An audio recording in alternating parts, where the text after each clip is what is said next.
Stop clipping my fingernails. Are we going out?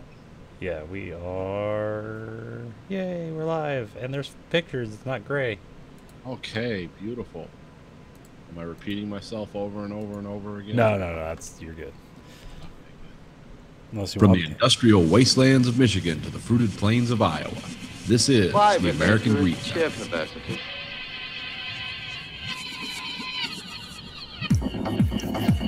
You are the dead. Remain exactly where you are. Make no move until you are ordered. We burn them to ashes and then burn the ashes. That's our official motto. Now we can see you. Clasp your hands behind your heads. Stand out in the middle of the room. Stand back to back. Who can explain the fascination of fire? What draws us to it? Whether we're young or old. Here comes the candles to light you to bed. Here comes a chopper to chop off your head.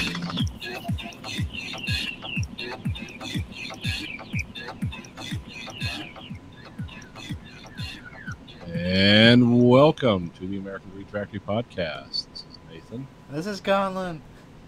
Conlon's on the other end, taking care of some problems. Getting ready for podcast excellence yet again. Episode 285. Closing in on 300. We'll be there in like half a year. Yeah, at this rate, I mean, if we can stay consistent or not, depending on what happens. Here we are again. Here for another podcast. Oh, got a lot of exciting things, a lot of depressing news this week. And this is the week. This will be the week Anthony Bourdain killed himself, or last week. That was kind of sad and shocking, and but you know, and then remember Kate Spade also killed herself. For you guys out there that are into purses, Yeah, that got out there, and I had no idea who she was. I didn't know it was David Spade's sister-in-law. Oh, okay. Should have, because he was married. She was married to his brother. So, but yeah, she was a famous designer of purses. Two people that had everything going for them at the top of their game, and just decided Going out on top. yeah, we're just gonna hang ourselves. Which again, it's not really true hanging. You're just strangling yourself to death. True hanging is when you fall twice your body length and snap your neck and it just shuts you off. Hanging yourself with towels in the bathtub, that's strangling yourself to death. So not what I would, something that will be regretted quickly. So don't do it, or at least don't do it that way. Okay, sawn off barrel. I saw one tweet that was, I guess, funny. Okay. With what was her name? What was her name? Kate Spade. Kate Spade. It was like so Ivanka Trump put out a tweet that was like saying like, you know, what a talent she was and all this, and it's sad to see her go. And she's saying nice things about her, and then like saying it's like, you know, hey, if you need help, get help, stuff like that. And then somebody tweeted at her, it's like, well, your dad just cut like $600 billion from mental health and all this other saying, but good words though. Yeah. What did Samantha Bee call her? And she just call her or yeah, it was something. Yeah, it was something like that. But yeah. Thanks for the pretty words. Of course, you know the people you're directly related to and have influence over, are, you know, destroying that. But this is part of that suicide epidemic that everyone keeps acting surprised about in America, because like suicide rates are up 25%. It's like, yeah, no shit. Have you paid attention to America lately and how most people are living? But these weren't poor people. But I don't know. No, I mean that's the military. That's the number one cause of death in the military. So. Yeah. And why is that? I mean that's hard to say. That's usually, you know, Not a big question. Well, you can't. Yeah, it'd be different for different people, but it's like, largely it's you'd probably. Warfare. It's not necessarily that. It's just I mean, there's gonna be that definitely stresses that are not necessarily visible to everybody else that is killing somebody in the inside. There's things that just there's always relationship issues, and that's huge in the military, especially if you have if you're gonna be deployed somewhere, then your wife's at home or whatever, and all the shit that can happen with that. Yeah. Those letters you get. It's like, I mean, that especially with the military, but anything where it's like you have to continue on doing your job while everything else around you is spinning out of control and you have no recourse to fix it because you have a job to do. Yeah. But that's kind of everybody. Yeah, well, we have jobs, but no one's being sent away. My job's not 3,000 miles away, where there's a chance you might die, a pretty good chance. So yeah, I get that. But I think there's a lot of misery out there. I think there's more misery now than I've seen in a while. Maybe not the most ever. There was the Black Death. But Nathan, the economy. Yeah. I forgot. Yeah, the economy's doing great for somebody. Yeah, it's all doing well. But this isn't a product of the last 2 years. This is more a product of the last 10 years. Yeah. And these two people's suicide, especially, I mean, Kate Spade, I know she made cool looking purses. But Anthony Bourdain, I watched his show a lot. And at first I was like, wow, I can't believe that. And then I thought about how he kind of acted and talked, and it's like, well, maybe I can. I mean, he seemed like one of those guys that was real intense, that was a purist in a lot of ways. And yeah, that can get overwhelming. When you give a shit about stuff, it can get overwhelming. That's why it's best never to care about anything too much. Yeah, I had a real snap reaction to one of his photos where I saw all his tattoos he has, and then I was just like, oh, then that makes sense. Which really shouldn't, but for some reason it did to me. I didn't realize he had a bunch of tattoos.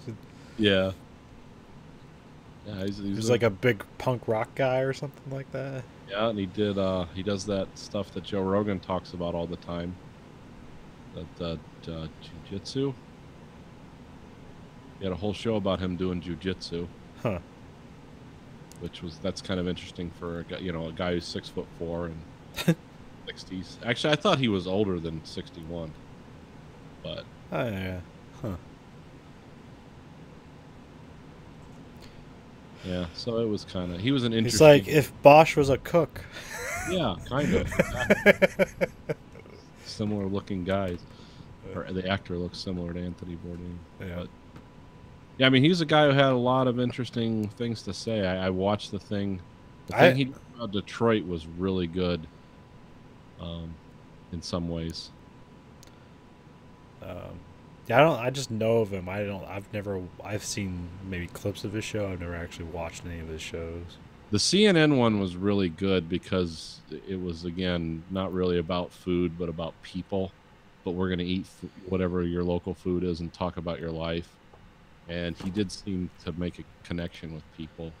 And he also had a real, fuck you attitude at the same time. Because he was someone who could be a cool person, but could get also very irrationally angry about things. And really try to hold people's feet to the fire, and then sort of snap out of it. So, yeah, he seemed like a guy who was just an intense person. And and God knows how much of a burden you carry in today's day and age. Just going to all the places in the world. He went to Russia to talk to people that were running against Putin. And they got killed a week later, and Anthony Bourdain was talking to him. He went to what's that country? The Gaddafi, Libya, right in the middle of that shit. And he's like, "Oh yeah, they're shooting at us. Well, let's go." He did crazy shit like that. So breaking news. If you don't have cable, you basically have a death sentence if there's a fucking tornado warning or anything. Do you have a tornado? Well, supposedly, but the fucking website for every major news outlet, even the Weather Channel, like, doesn't tell you anything. It barely even tells you there's a warning. And it's even, like, my phone, like I was talking to my wife, I was down in my basement for half an hour. And fucking, like, every time there's an Amber Alert anywhere near us in the state, or even in the state, or a flash flood, we get a thing on our phone. But if there's a tornado, fuck no. Like, Tornadoes dangerous in Iowa? No, they're harmless in Iowa. Yeah. Didn't you guys have like F5s and stuff the last couple of years? I don't know. Yeah, there's been pretty egregious tornadoes, but like it's just all over the Midwest. It's still mostly Oklahoma's the big one, right? Yeah. We've gotten hit pretty hard, like Oxford, like that town. Well, yeah, there was like a couple of years ago, an entire town was destroyed. So there's always, like, every couple of years, there's always a town that's half or all wiped out. And then you had a bunch of Boy Scouts killed like 8 years ago. I don't know about that, but probably. Okay. Sure, you can say that about anything. Oh, fuck. I just remembered something I forgot to do. What's that? You're just going to have to tell us about those can't sleep at night Reddit post things. You're just got to explain it and tell us. You gave me the link and everything, and I completely forgot about it. Oh, that's okay. Oh, that's just the shit that's what I do instead of like watching any TV we're talking about or anything. It's like I'm gonna read Reddit posts and build models because that's what I'm supposed to do. But we were talking about Anthony Bourdain. Yeah, and that was kind of a shocker on Friday. I don't know if you're a fan of his or not. Yeah, I watched some of his segments and stuff. I actually had no idea until the day when I was kind of watching some of his older stuff again that he actually did a show with like fucking Queens of the Stone Age and shit, like Josh Homme and stuff like that. Like he actually went to California and like went around with him and ate at places and shit. And I was like, oh, wow, I didn't fucking know that. That was like years and years and years ago. But it was amazing how many people he like knew and everybody thought he was. I thought it was a huge contrast. I read the CNN article the day he died. It had President Trump's quote above President Obama's quote. And they're just wholly different quotes. It was wholly different personas. Because President Trump was like, yeah, he had a pretty cool show. He was a great guy. And that was his quote. And then Obama was like, plastic stool, eating good cheap noodles at a quiet, intimate place in Vietnam with good Hanoi beer. One of the best people I've ever had a conversation with. I'll miss you a lot. It's like, wow, that has very depth and very had feeling. But Trump was like, yep, he had a pretty cool show. He was famous. He was on TV like me, so we're alike, right? It's just like a totally like fucking opposite end reaction. Yeah, they put at that restaurant they ate at. They put that table and chair in a glass case. It just sits there. Oh, really? Because Obama and Anthony Bourdain sat there. Oh, wow.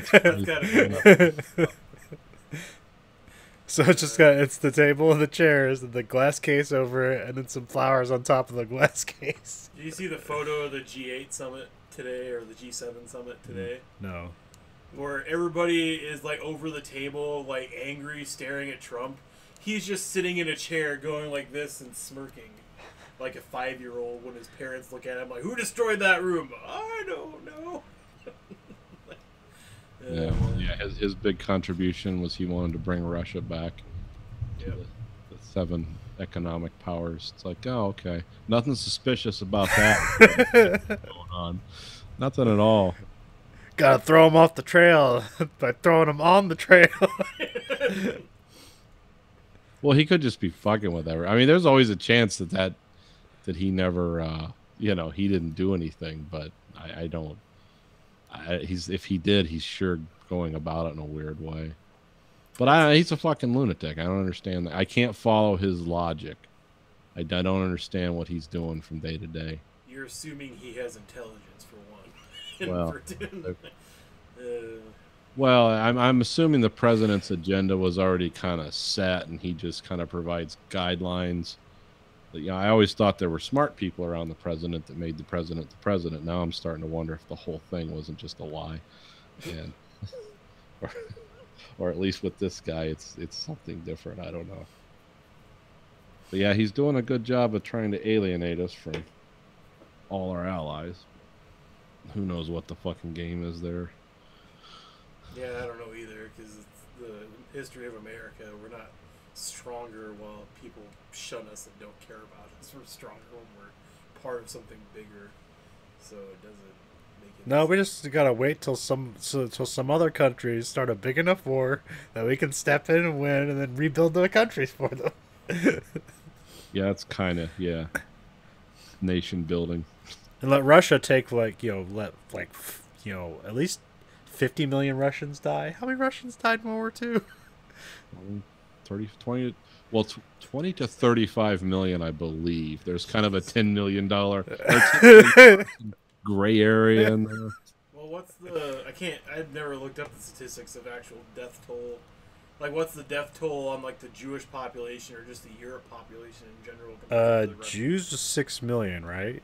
10 million. 10 million? Okay. So, like 3 times plus the amount of Russians died than Jews. Yeah. Yeah. That's including the Nazi invasion and everything the Russians did. Well, hold on, that. Let's look this up because this is something me and my son talked about, and there was actually a website. Well, it was a great video where they basically just have like these bars that grow and grow next to each other. It's like, this is how big this was. No, it's even bigger than you think it is.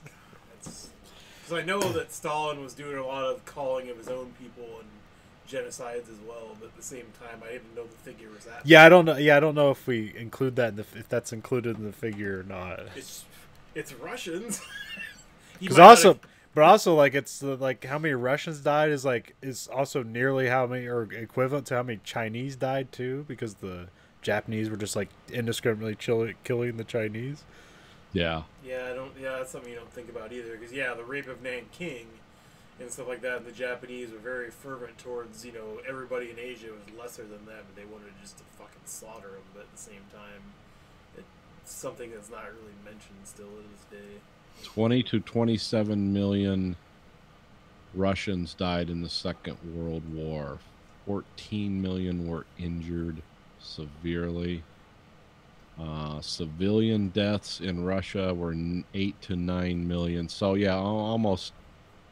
Oh yeah, we're getting close to 35 million people in the Soviet Union died as a result of direct combat or starvation or both. United States, 419,000 people died in the Second World War. 12,000 civilians died for a total of 671,000. Oh, like I'm assuming when they say civilians, they mean like people that were overseas helping or something, not like. Yeah, it's just a general category. Your merchant marines. Yeah. I was gonna say, there's like, besides Pearl Harbor, there was no real attacks on American soil. Well, I guess they had the Japanese. Hey, you can still attack an American as long as they're not in America. True. I mean, yeah, I guess there was like the Philippines and other like Guam and shit like that we had as outposts and stuff. They got taken over, but yeah. Yeah, but see, some of those numbers I know. I'm trying to find this one thing I read because the Soviet Union that included a bunch of other countries too.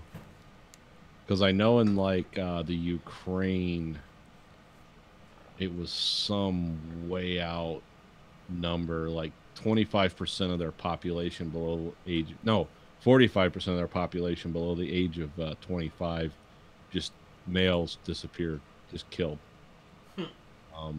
And there were some of those countries that had real stilted death things. Like Germany, they lost 8 million people total.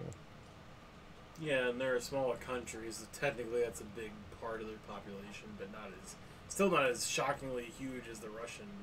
Well, the Russians, a lot of it was just really, I mean, when your main offensive strategy on the Eastern Front was what you called wave attacks, that's just throwing human beings at machine gun and artillery emplacements. I mean, you have really high casual. And some of these people, they just pulled them off of farms and handed them a rifle and a uniform and said, "Well, you fight for the Red Army now." And they didn't have any fucking idea what they were doing.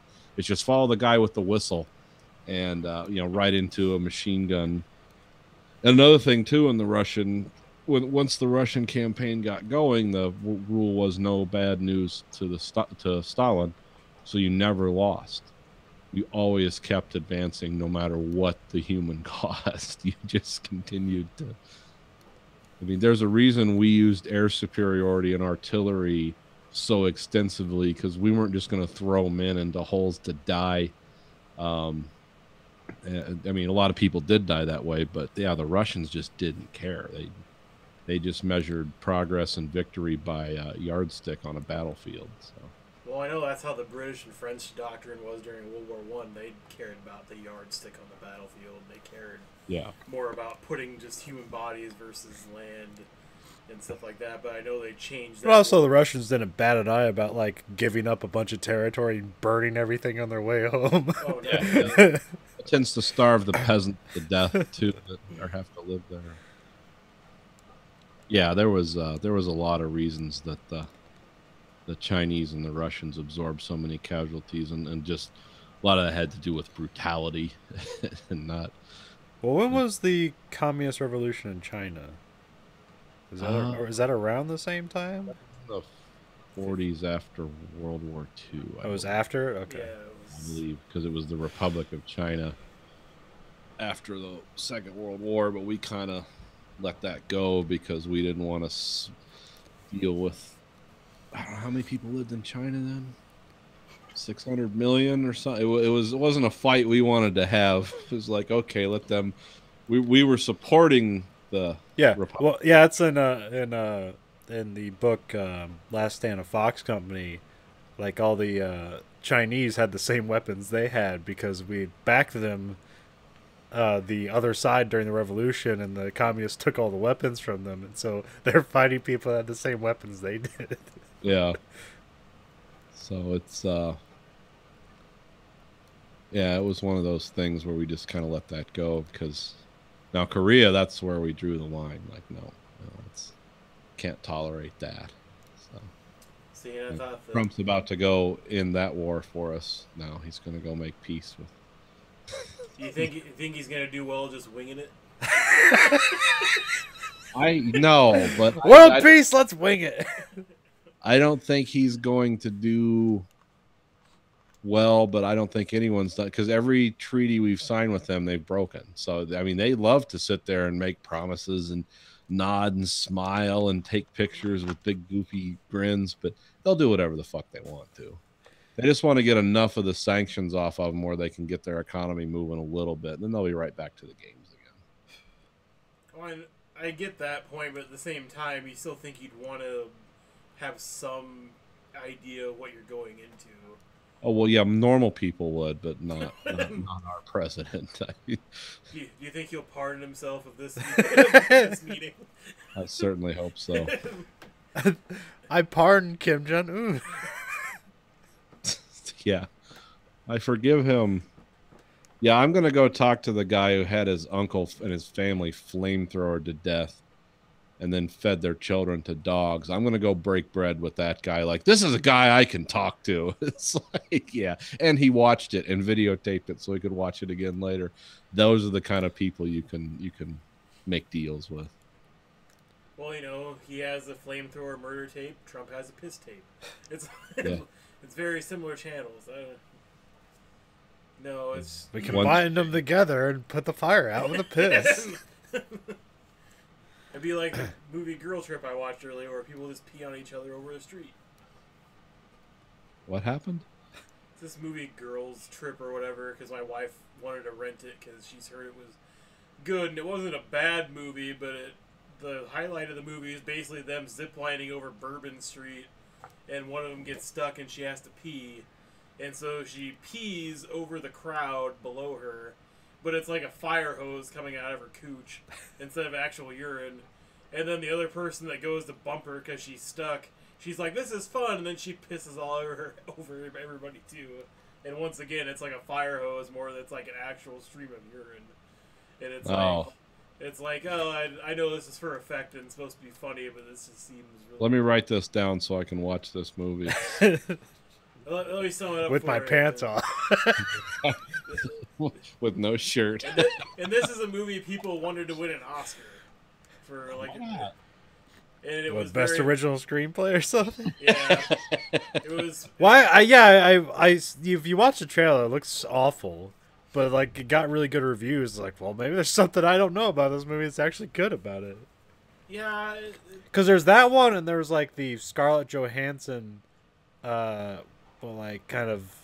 Yeah, I watched both of them. They're both the same movie for the most part. Yeah, but like, I figured like if one of those were going to be good, they both look terrible. I figured it would be the Scarlett Johansson one, but I hear that one's just bad. But the Girls Trip one is better. But I mean, they're both basically the same romantic movie trope. I mean, the Girls Trip one is basically the same, like, her husband's cheating on her, but she's okay with it, and then she falls in love with an old flame from, like, high school type shit, and her friends believe in her bullshit cliche. And then she kind of contradicts herself at the end, because, like, she has this big awakening of, like, I'm my own woman, and that's what all that matters is what I think of myself. And then at the end, she, like, says, my friends allow me to be myself. It's like, yeah, that's what I got from that. I only want to be myself, and nobody else can stop me. But my friends allow me to be myself, so you know that's the great part. But the other one, the Weekends at Bernie's, in the beach condo fucking one, that one was kind of awkward. It was okay. It had funnier parts, I think, than Girls Trip did.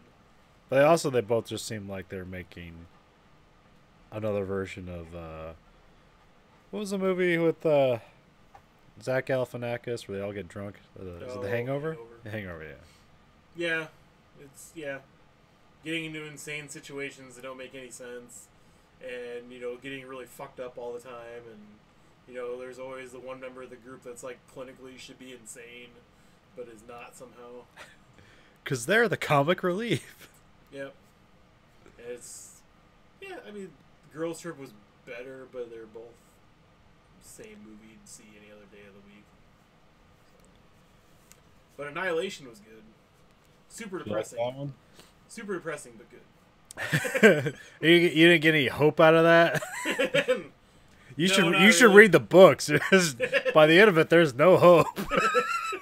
Well, I kind of wonder if there'll be any follow-up to that movie, because I don't know how well it did in theaters, and Paramount's tanking.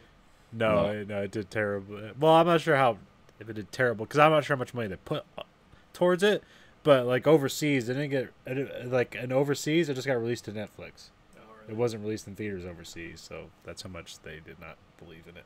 Well, that's kind of sad, because it was a very visually stunning and well put together movie, and Yeah. I thought it was quite good. I was expecting it to be a little bit more mundane, but it kept my attention all the way through, and it's fascinating. So They do a really good job of adapting sort of the vague imagery of the book, because a lot of the book is kind of like you have to fill in the gaps of how nightmarish this place is, and they do a good job of bringing that to life. yeah, I love the fucking mimic talking bear or whatever that fucking lured somebody out of the house. With like a human skull in one of its eyes. Yeah, it's like the alligator is fucking awesome. Like everything they did with that movie, as far as like the soldier, like where they cut him open, it's like a fucking giant eel in his stomach.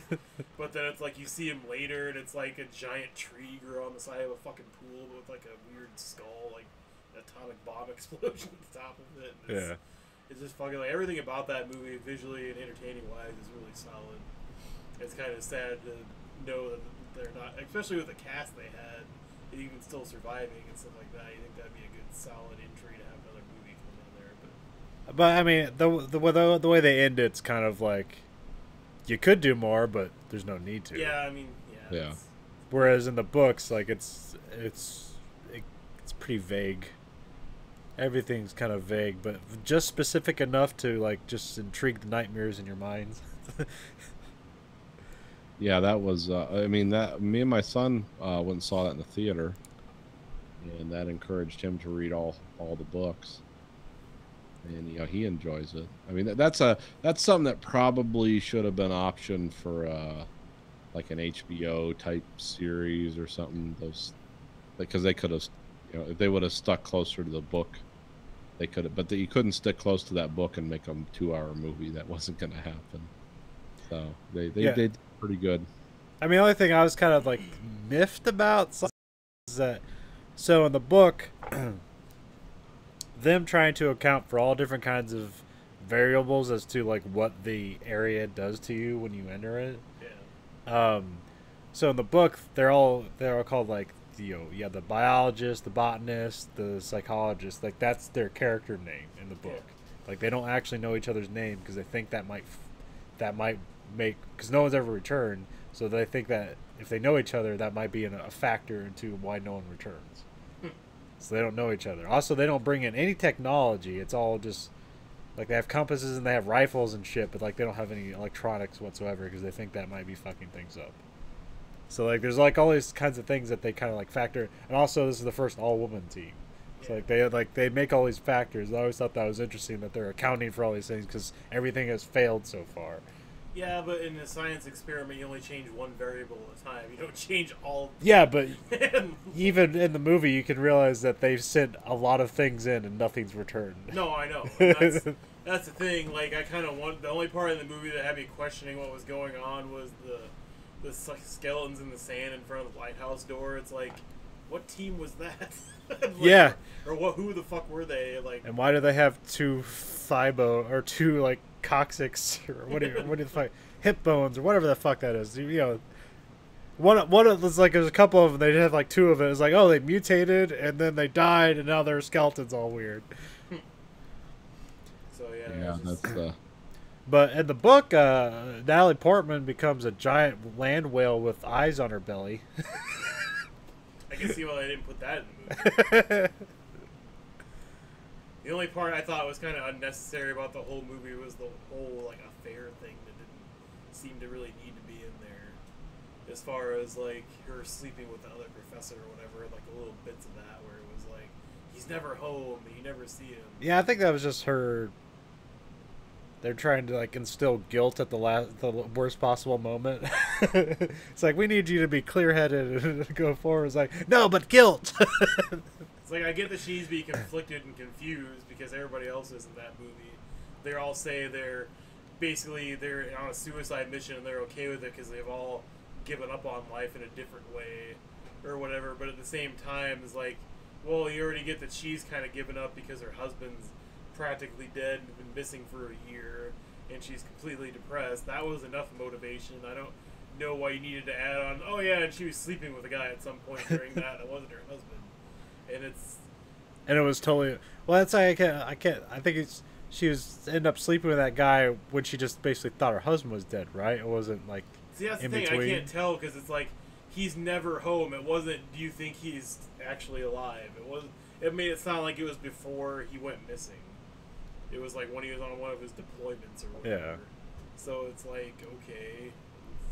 It's like I like Natalie Portman's character, so having something in it that makes her seem, I guess, either more human or more flawed to make me like her character more.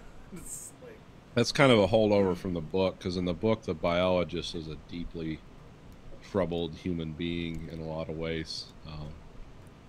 She's someone who's very dissociated from everyone, right? Because she had that weird relationship with her husband in the book too, where she was very distant all the time. That's why she was called Ghost Bird in the second book. oh yeah. no, because you don't get that impression from the little snippets you see where it's like they want to be next to each other and do things and stuff like that. You get the awkwardness when him or whatever that is him comes back or whatever, and it's silent and it's weird. But at the same time, like, it's not, anything like the relationship was pictured before that. It's kind of like the relationship between Jake Gyllenhaal and his girlfriend, and stronger. But yeah, the other two books in the series almost have nothing to do with it, other than the whole area thing, and then like, the biologists and the psychologists are characters that they talk about. But like the second two books like feature this guy named Control. Well, he's not named Control, that's just his name. As they try to figure out what the fuck's going on as Area X continues to grow and grow and grow. Yep. Well, and also the second book or was it the third? No, the third book flashes back to who the psychologist really was, because it's not revealed in the book that she was the director until much later, and then she has her subordinate, who was kind of this weird, angry character, and then you have Control, who was just this guy who'd been lied to his whole life, and by his mother, who's like the assistant director of whatever this universe is the CIA. Yeah. And he's been shuttled around a lot. And then all the scientists are really weird. It's like Whitby and those people.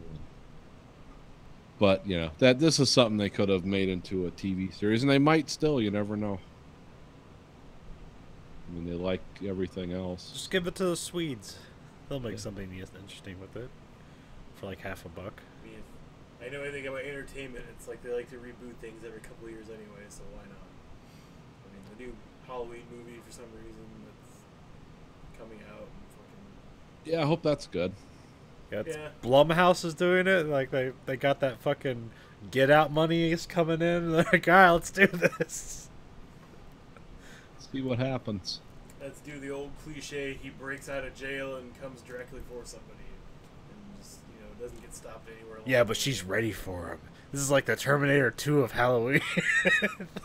Well, this is some kind of weird sideways reboot too, right? Because they're basically blotting out. This is Halloween 2. Yeah. They're going. This takes place right after the first movie, not right after, but after the first movie. It was like Jamie Lee Curtis aged horribly in a couple of years. It's right after the first one. No, this takes place after the first movie, which I didn't understand at first.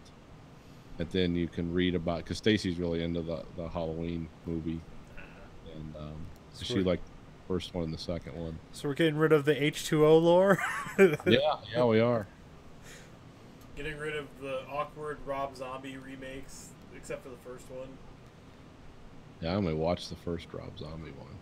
That one, like, oh wow, it's sort of cool. It's like that would be a place to keep crazy people. It's like you can't get past this yellow line on the checkerboards. That's your safe zone.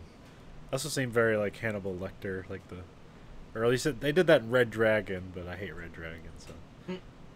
Which one? No, the one called Red Dragon, not Manhunter. Norton. Oh yeah. Ed Norton. Whatever happened to him? He kind of pissed off a lot of people, but he has money, so who cares? Oh. Yeah, I don't think he's really in. I mean, I like him. Really, the last thing I remember him doing was that fucking Incredible Hulk movie, and then he just disappeared again. In Birdman. Oh, that's right. And yeah. That's about the only thing I remember him being in recently. He seemed like a good actor. Is he like difficult to work with or something? He just supposedly likes to change up everything and ad-lib and do shit that pisses off directors. Yeah, but basically he wants to rewrite every script he gets. He's like, yeah, I'll do it if you basically let me rewrite the entire thing. Oh, okay. Yeah, they're like, why don't you go fuck yourself? But that's the thing. He's been in that's so many... a pass. Thank you, though. That's the thing, though. He's been in so many good fucking movies, though. That it's kind of hard. Like, if he's been... It's hard. Yeah, it's hard to argue because usually he's right about everything. Don't have the argument. Don't have him in to read for this. But I remember there was like he had a deal with Universal. Like he had a contractual obligation to do with like 3 movies for him or something like that. It was like 3 of the shittiest movies. He just like fucking shit out those roles and like left really quick. Because there was like Italian Job. He was terrible in that. Yeah. There's Red Dragon. We just fucking sleptwalked through that movie. And then there was another Universal one that he just like sleptwalked through. And then he got out of that contract and he just like disappeared for a while. And he was like, I remember like there's like that moment where it was like, hey, The Prestige is an awesome movie, but also Edward Norton's in that Illusionist movie, which is also kind of cool, but not as good as The Prestige. Which I never saw The Illusionist. I saw The Prestige and I was good. I was like, I saw the first half hour, but it's probably a lot harder to get into because it's a lot slower in the end. Yeah. Like, it's not as flashy. Oh, and somebody told me like the reveal, and I was like, well, that's stupid. Yeah, I didn't get that part. Oh. Well, then who told me the reveal? Edward Norton's a ghost, and that's why he can do magic. No, I only watched the first half hour because I got it through like a Netflix, like the disc in the mail thing. Oh, okay. Because I already watched The Prestige, and I was like, oh, I'll watch this movie now. And it was just so slow that I couldn't get into it, so I just like, I'm not gonna watch the rest of it. Do they still do the Netflix disc through the mail thing? I thought they did, but then I was listening to a podcast the other day because I haven't gotten their discs for like since they started streaming. Yeah. And somebody said like it's like DVD.com or something like that. Like it's now a different website and function of like it still goes through Netflix sometimes, but it's like a different. Netflix is now a streaming services and like their disc service is separate and named something different now. I know my father-in-law still gets one in the mail every month. Huh? My father-in-law still gets one in the mail every month. Well, I remember that used to be on the plans, but like because I was thinking about switching to a plan where I get like one DVD, so that like for the stuff they don't have, but I just said, fuck it. Gave up. Who buys physical DVDs anymore?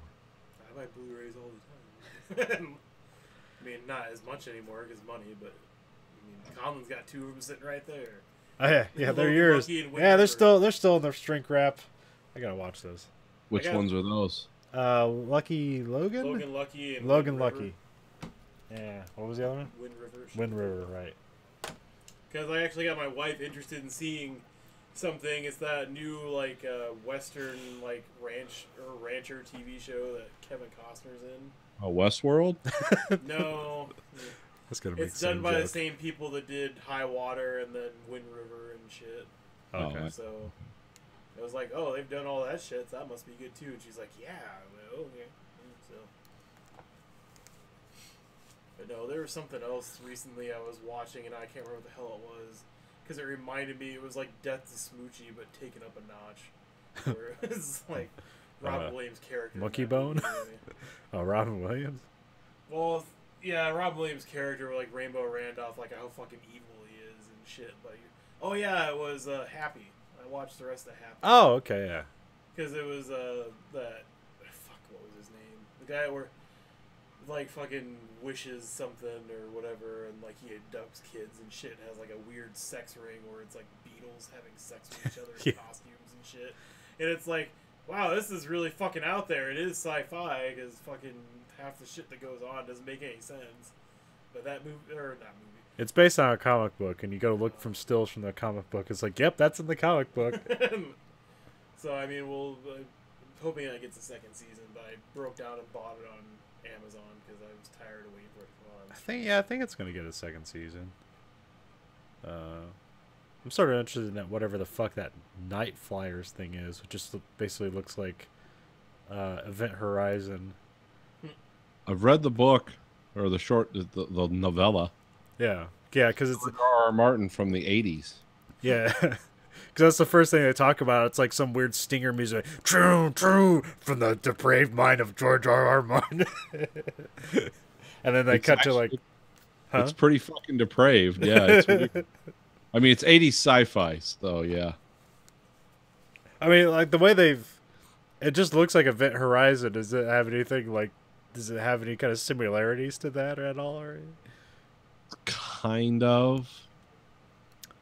There's no magical demonical thing going on, but it's almost like, oh, this is fucked up. But I mean, it depends on how the story follows the book, but yeah, it's kind of like the evil machine intelligence. Okay, but yeah, from Night Flyer is the name of the ship. Yeah. And they're looking for, I forget. Yeah, they're looking for aliens. And well, I don't want to ruin it for you. The short story's pretty cool. Okay. If they made a terrible movie about it in the 80s. Oh, they did? Called Night Flight. Yeah, it's fucking retarded. Huh. Like something an idiot made. But the story, the short story's pretty good. Hey, it's coked up idiot. Yeah. Yeah, because but yeah, the way the trailers look, it looks like everybody just dies on the spaceship. But I thought, I was like, oh, is this gonna be some mini series? Like, no, it's a new show. I was like, what the fuck are they gonna do with this? Well, yeah, I don't know where they could go I mean, the story itself pretty much closed the loop, but who knows what they're gonna, they change. There's a lot of 80s sci-fi that they adapt into stuff, and it's like way more elaborate now. So who knows if they didn't sit down with George R. R. Martin and get together in a writer's room. It's like, how can we stretch this? Okay. How much does it pay? Well, let me tell you. Does George R. R. Martin need money anymore? No. You could just do everything for free at this point. I mean, HBO just optioned a Prequels? prequel series for. Really? Yeah. I mean, They already told you they're gonna do that. Well, I guess I They don't just it's remember. more official now. It's like they've already put some money down on it. But at the same time, it's just something where it's like the last season is going to be like the culmination of like the White Walkers and everything coming to a head finally.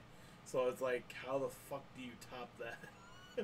Well, what it's going to be, the very last shot, this was revealed on the internet. I don't know how I'd tell you guys, but I'm going to tell you.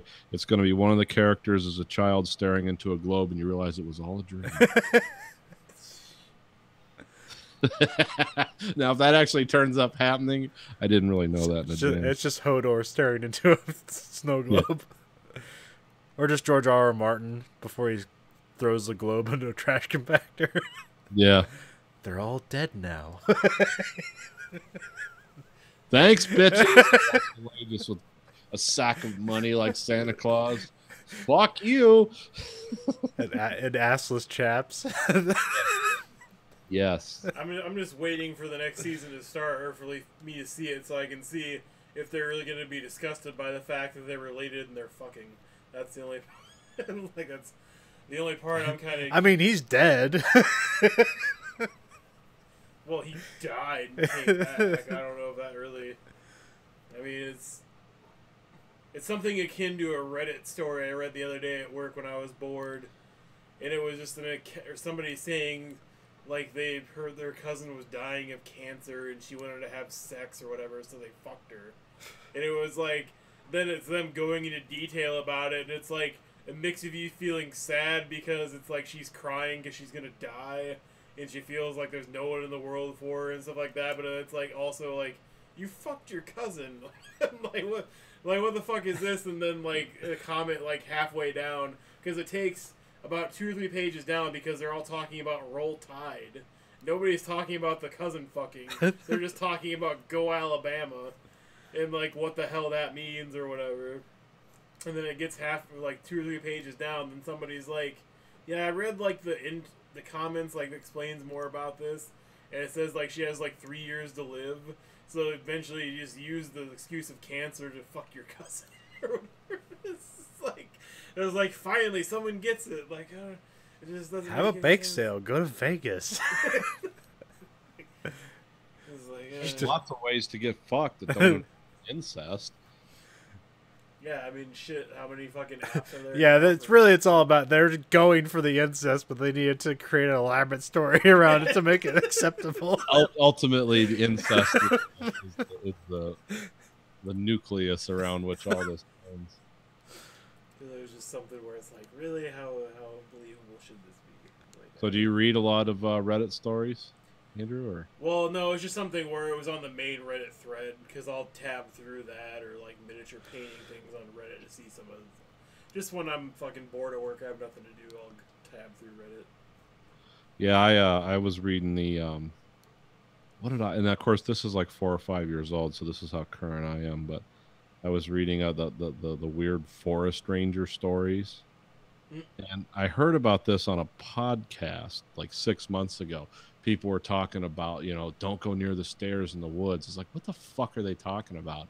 And so finally I figured out, it's like, oh, it's these stories from the park ranger search and rescue, which were allegedly true at the time they were written, but they weren't. They're just fiction. But because most of the stories consisted of alluding to Sasquatch or alluding to strange happenings, or like this one guy was telling stories, like he was typing them on Reddit, like, I'm not supposed to talk about this, but here's what's really going on in our nation's major parks, and a lot of it was some of it was well written, some of it was kind of stupid, but then there was the one thing where he was saying, yeah, we had this weird thing one day where I was out in the woods and there were just stairs in the middle of the woods, like stairs you'd see in a house with carpet and shit, but nothing else around them, and they were going up to nowhere. And I asked my boss about it, and he said, "Yeah, just ignore them. That's what we do." And they're like, under no circumstances go near the stairs or go up the stairs. I was like, and like at this point, I found out these stories were all just made up. But I was like, well, that's fucking weird. Wait a minute. What does this? And then there were some follow-up side, because everything you read on Reddit is like people going to come up with their own side stories. But it did kind of strike me as like, that's a weird idea. Just like stairs appearing in the woods, and the senior management and the government's like, yeah, just ignore it. Don't pay attention to the stairs. Don't look at them. Don't go near them. You leave them alone. They leave you alone. That's fucking bizarre. We found a new alien race. They're just stairs. Just stairs. Well, apparently, if you go up the stairs, like bad shit happens, but not necessarily to you, but to other people. It was a whole dumb thing, but it was just kind of striking. The stories about because this was born out of all that talk about all the people that disappear in national forests every year, which there are a lot of people that do, but it's not because of aliens or the devil. It's because people are in wilderness that they're not familiar with, and bad shit can happen out there.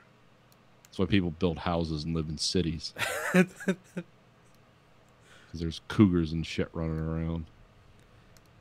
But yeah, there was some interesting half bear skulls. Yes. If you want, sound like your dying friends. Yes, that kind of makes it interesting. But yeah, if you're interested, go to Reddit, the forums, and look up tales of the SAR. No, I know it's always like some of the I know there's like threads for like that happens, a Reddit thread where it's like shit that nobody's gonna believe because it's so fucking like, yeah, you made that up, you fucking retard. Shit like, yeah, I told my teacher off in the middle of class and everybody stood up and applauded. And it's like, yeah, nobody, like, that never happened. Does that. Like, Republic of North America anymore. And then, or shit, just like, there was something the other day, because I also go to fuckmylife.com, because some of those like little blurbs are entertaining. Because there was one the other day where the guy was like, I was leaving from the semester from college. My roommate was like, I want you inside me. And it's like, and then we fucked, and then I later learned there was a bet on the floor that I was gay. So I don't know if he did it for the 5 cases of beer or because he wanted to fuck me. I'm like, well, if he just needed to find out you were gay for 5 cases of beer, I don't think he needed to fuck you. But at the same time, I'm like, is this real? Because I don't think this should be real. Like, why? No, that doesn't sound real. That sounds like depraved thinking. Sounds like, remember when Jonathan from Oh Yeah Dude, like, basically a gay guy convinced him to like they could hug each other in bed, and it was a cool. Oh yeah, I do remember. The guy's reaction to that. What? The fuck are you talking about? Oh, that reminds me of the fucking nice. On fucking YouTube, there's the guy that does like the machine bit and like fucking Helen Keller and the fucking like the flying dildo bit and stuff like that, where he talks about going to the Helen Keller house in Amsterdam and thinking it's the Anne Frank house and shit, or the Anne Frank house against Helen Keller and shit. Yeah, like he was talking about going skydiving with Rachel Ray because he was like, I was on her talk show and she's like, what would you never do? He's like, skydive. And she's like, oh okay, and then like 2 weeks later she made him skydive. And then so he's like, well, apparently, you have to be attached to somebody else. So I'm attached to this other guy or whatever. And then he's like, we're doing this. And he's like, what's your fear? He's like, well, I'm afraid you're going to get a boner. And then I'm going to get a boner in response to your boner. And then we're going to fall to our deaths. And they're going to find us, you fucking shit out of me with my head exploding on the ground. and that's what 2 hikers are going to come across. And they're going to think I'm... that I died with you fucking me or whatever. And it was like... I like the response boner. Yeah, I like that too, but like it basically... Pathetic boner response. The story ends with him like... It's like, yeah, the people that should go skydiving are the people that don't want to, because you'll have the best experience out of it. You'll be the ones that really gain something from it. Because you either have to... start crying or start yelling at the sky like a madman and embracing the fact that you're skydiving. And so he was like, "Well, I did the madman for 10 thing." miles, came home and I cleaned the battery and everything like that, and it still didn't start. So what do you want to do in the morning? I'll either get my pack or I'll just roll start it. Okay. Didn't take a lot to start it, Yeah. but it's not charging. Okay. Yeah. Okay. All right, so new battery for the Subaru. Those take special batteries. No, I don't think so. No, I think it should just be a normal one. It's not a Toyota or anything. It's not something fancy where they have to have everything different. Toyotas aren't fancy. Well, they seem to be. No, it's fancy. Mercedes, like with the batteries in the fucking back seat of the car underneath the seat. Yeah. That's fancy. I just meant fancy as it has to be like this special thing that doesn't exist in any other car. Yeah, that's Mercedes. Yeah, that's Mercedes. Any German car, actually. Yeah. Why is this here? We've engineered to be the most efficient and best working thing for the fewest amount of dollars possible. It's like, yeah, but it's fucking weird and hard to repair. Oldsmobile and Cadillac started doing that in the late 90s and early 2000s, where the battery was in the trunk. And one of the problems they had, of course, was the battery cables that ran into the car. Well, guess what? They would happen being run under the seats and under the frame of the car. They would rub and rub and rub until the insulation wore away, and then you get a short in them. And then instead of replacing a battery cable like into your power block to your firewall or something, you had to buy like a 20-foot battery cable laid out under your car and snake it through everything because the battery was in the trunk. And why the fuck would you put the battery in the trunk? Well, there's no reason, but we're just going to do it anyway. And I can understand if you're going to put the battery in the trunk and put like the power block and everything back there and have the power distribution system back there for some reason or whatever. But no, you're running the cables all the way from the trunk back up underneath the front of the car, through the firewall to the power block. It's like, what are we doing here? Is there did the government have some incentive that year for no batteries under the hood? Like, we'll give you $1 billion if you do this. Why? So we can sell more copper? Yeah, it's just sometimes this shit happens. You're like, what the fuck's going on? But that's I learned about that shit with I always liked BMW motorcycles back when I had my motorcycles. I always thought those were well laid out, well thought out. They had heated hand grips from the factory, and they had a different kind of power. They still look like big cruising bikes, but some of them had like, weird motor configurations, like tiny V6 motors, whatever. It's like, oh, that's cool, until something breaks. It's like, your starter went out. Oh, okay. Harley Davidson, a starter, chrome one's $300. The standard one's like $190. How much the starter for the Harley Davidson Cruiser? $1,200. Oh, really? Yeah, and we got to dismantle the entire bike to install it. Wow. And guess when it's going to be here? I don't know. A month. They got to fly it in from fucking Dusseldorf. It's like, oh, fuck those bikes. Never going to have that. The one Harley had the weird steering yoke on the motorcycle, where like the knuckle, like, most bikes you have the frame and then the knuckle right here off the end of the gas tank, your standard motorcycle configuration. Well, not BMW, not that couple years. They had the yoke come down from underneath and come up. And it was like a big aluminum thing. And as you turn the, because a lot of times you push and lean to turn the bike, but it would actually counter move with you. So it was really smooth and shit. And then those things started breaking left, right, and center because it was a huge Y-shaped aluminum yoke that was taking the whole stress of the bike and your body and everything else. And yeah, those were not cheap to replace because they had miniature shock absorbers all up and down them. It's like, oh, it makes for a very smooth ride. It's like, yeah, till that fucking thing breaks. So yeah, I pretty much gave up on German shit after that. It's like, this is totally ridiculous. It's a great idea, guys. It looks really cool, but fuck, if it breaks, you're screwed. It's like you got a puzzle to solve. It's time to change the oil. All right, get out the Jenga game. Here we go. See what happens. Time to undo 187 screws. Yep. There's like this really weird bike at work I can't place right now because it's half one bike and half another bike. And it just doesn't make any sense. Because it's like the bottom part of the front frame where the wheel and just where it gets up to the gas tank, and the whole back end's like a street bike. But everything, the gas tank and the front console and everything above, is like this weird gray bulbous plastic thing. Oh, It's like, is that a Triumph? maybe. Like a big long engine block on it, like a Triumph Rocket 3 or something?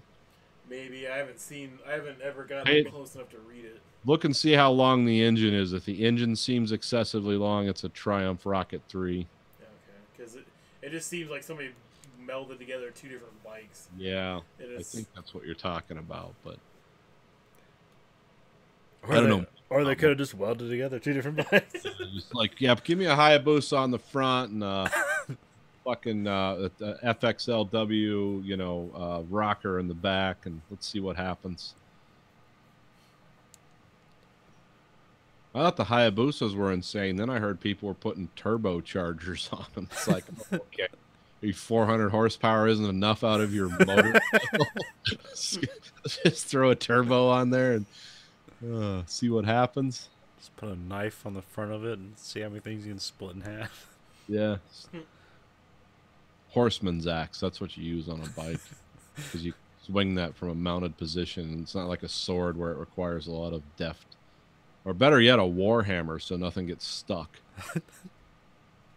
what's a warhammer?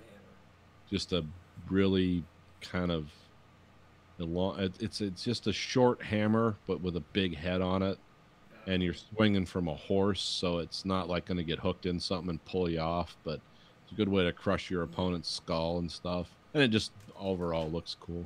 Oh, yeah, I don't know why you would have an opponent on a motorcycle, but you never know where the world's going to take you. So No, I just kind Warhammer is a figurine thing that you paint and you. Yeah, no, there's Warhammer and then there's Warhammer 40K. Because they do have like the hammer in the name or whatever, but I was like, well, is that the actual weapon or like is that just their thing or what? So Oh no, it's just a cool name. this is called the peace sickle. no, it's a cool weapon. So's the Morning Star. The pike. Or halberd. It's just Yeah. a pike with an axe on it. Yeah, with a hook on it for pulling men off horses. I've always liked like the short like hand axes and stuff like that. Always look cool, like the berserker kind of axes where you got the shield and the axe in one hand. The Danish bearded axe. Yeah. Yeah, those are cool. Because I really came to appreciate, like, I like all those things, like, they're cool, like a claymore, like, that's just a cool looking fucking sword. But then, like, you look at, like, a rapier, and it's like, that's just the thin one that's, like, really loose, right? So you look at that, it's like, it's just a dinky little sword. But then you realize, like, how fucking dangerous it is. Because not only can you just whip that shit around, but, like, you're stabbing through organs and nothing's stopping you. By the time that guy's got that huge fucking claymore half swung back, he stabbed him about 5 times. Yeah.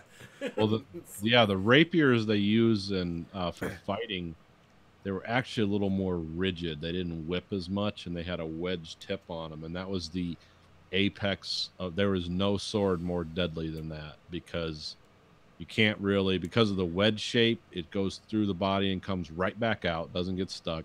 You can't really shield against it very well because it can move around so fast, and it can block your blows because the edges of it are just blunt, and you're not really damaging a blade.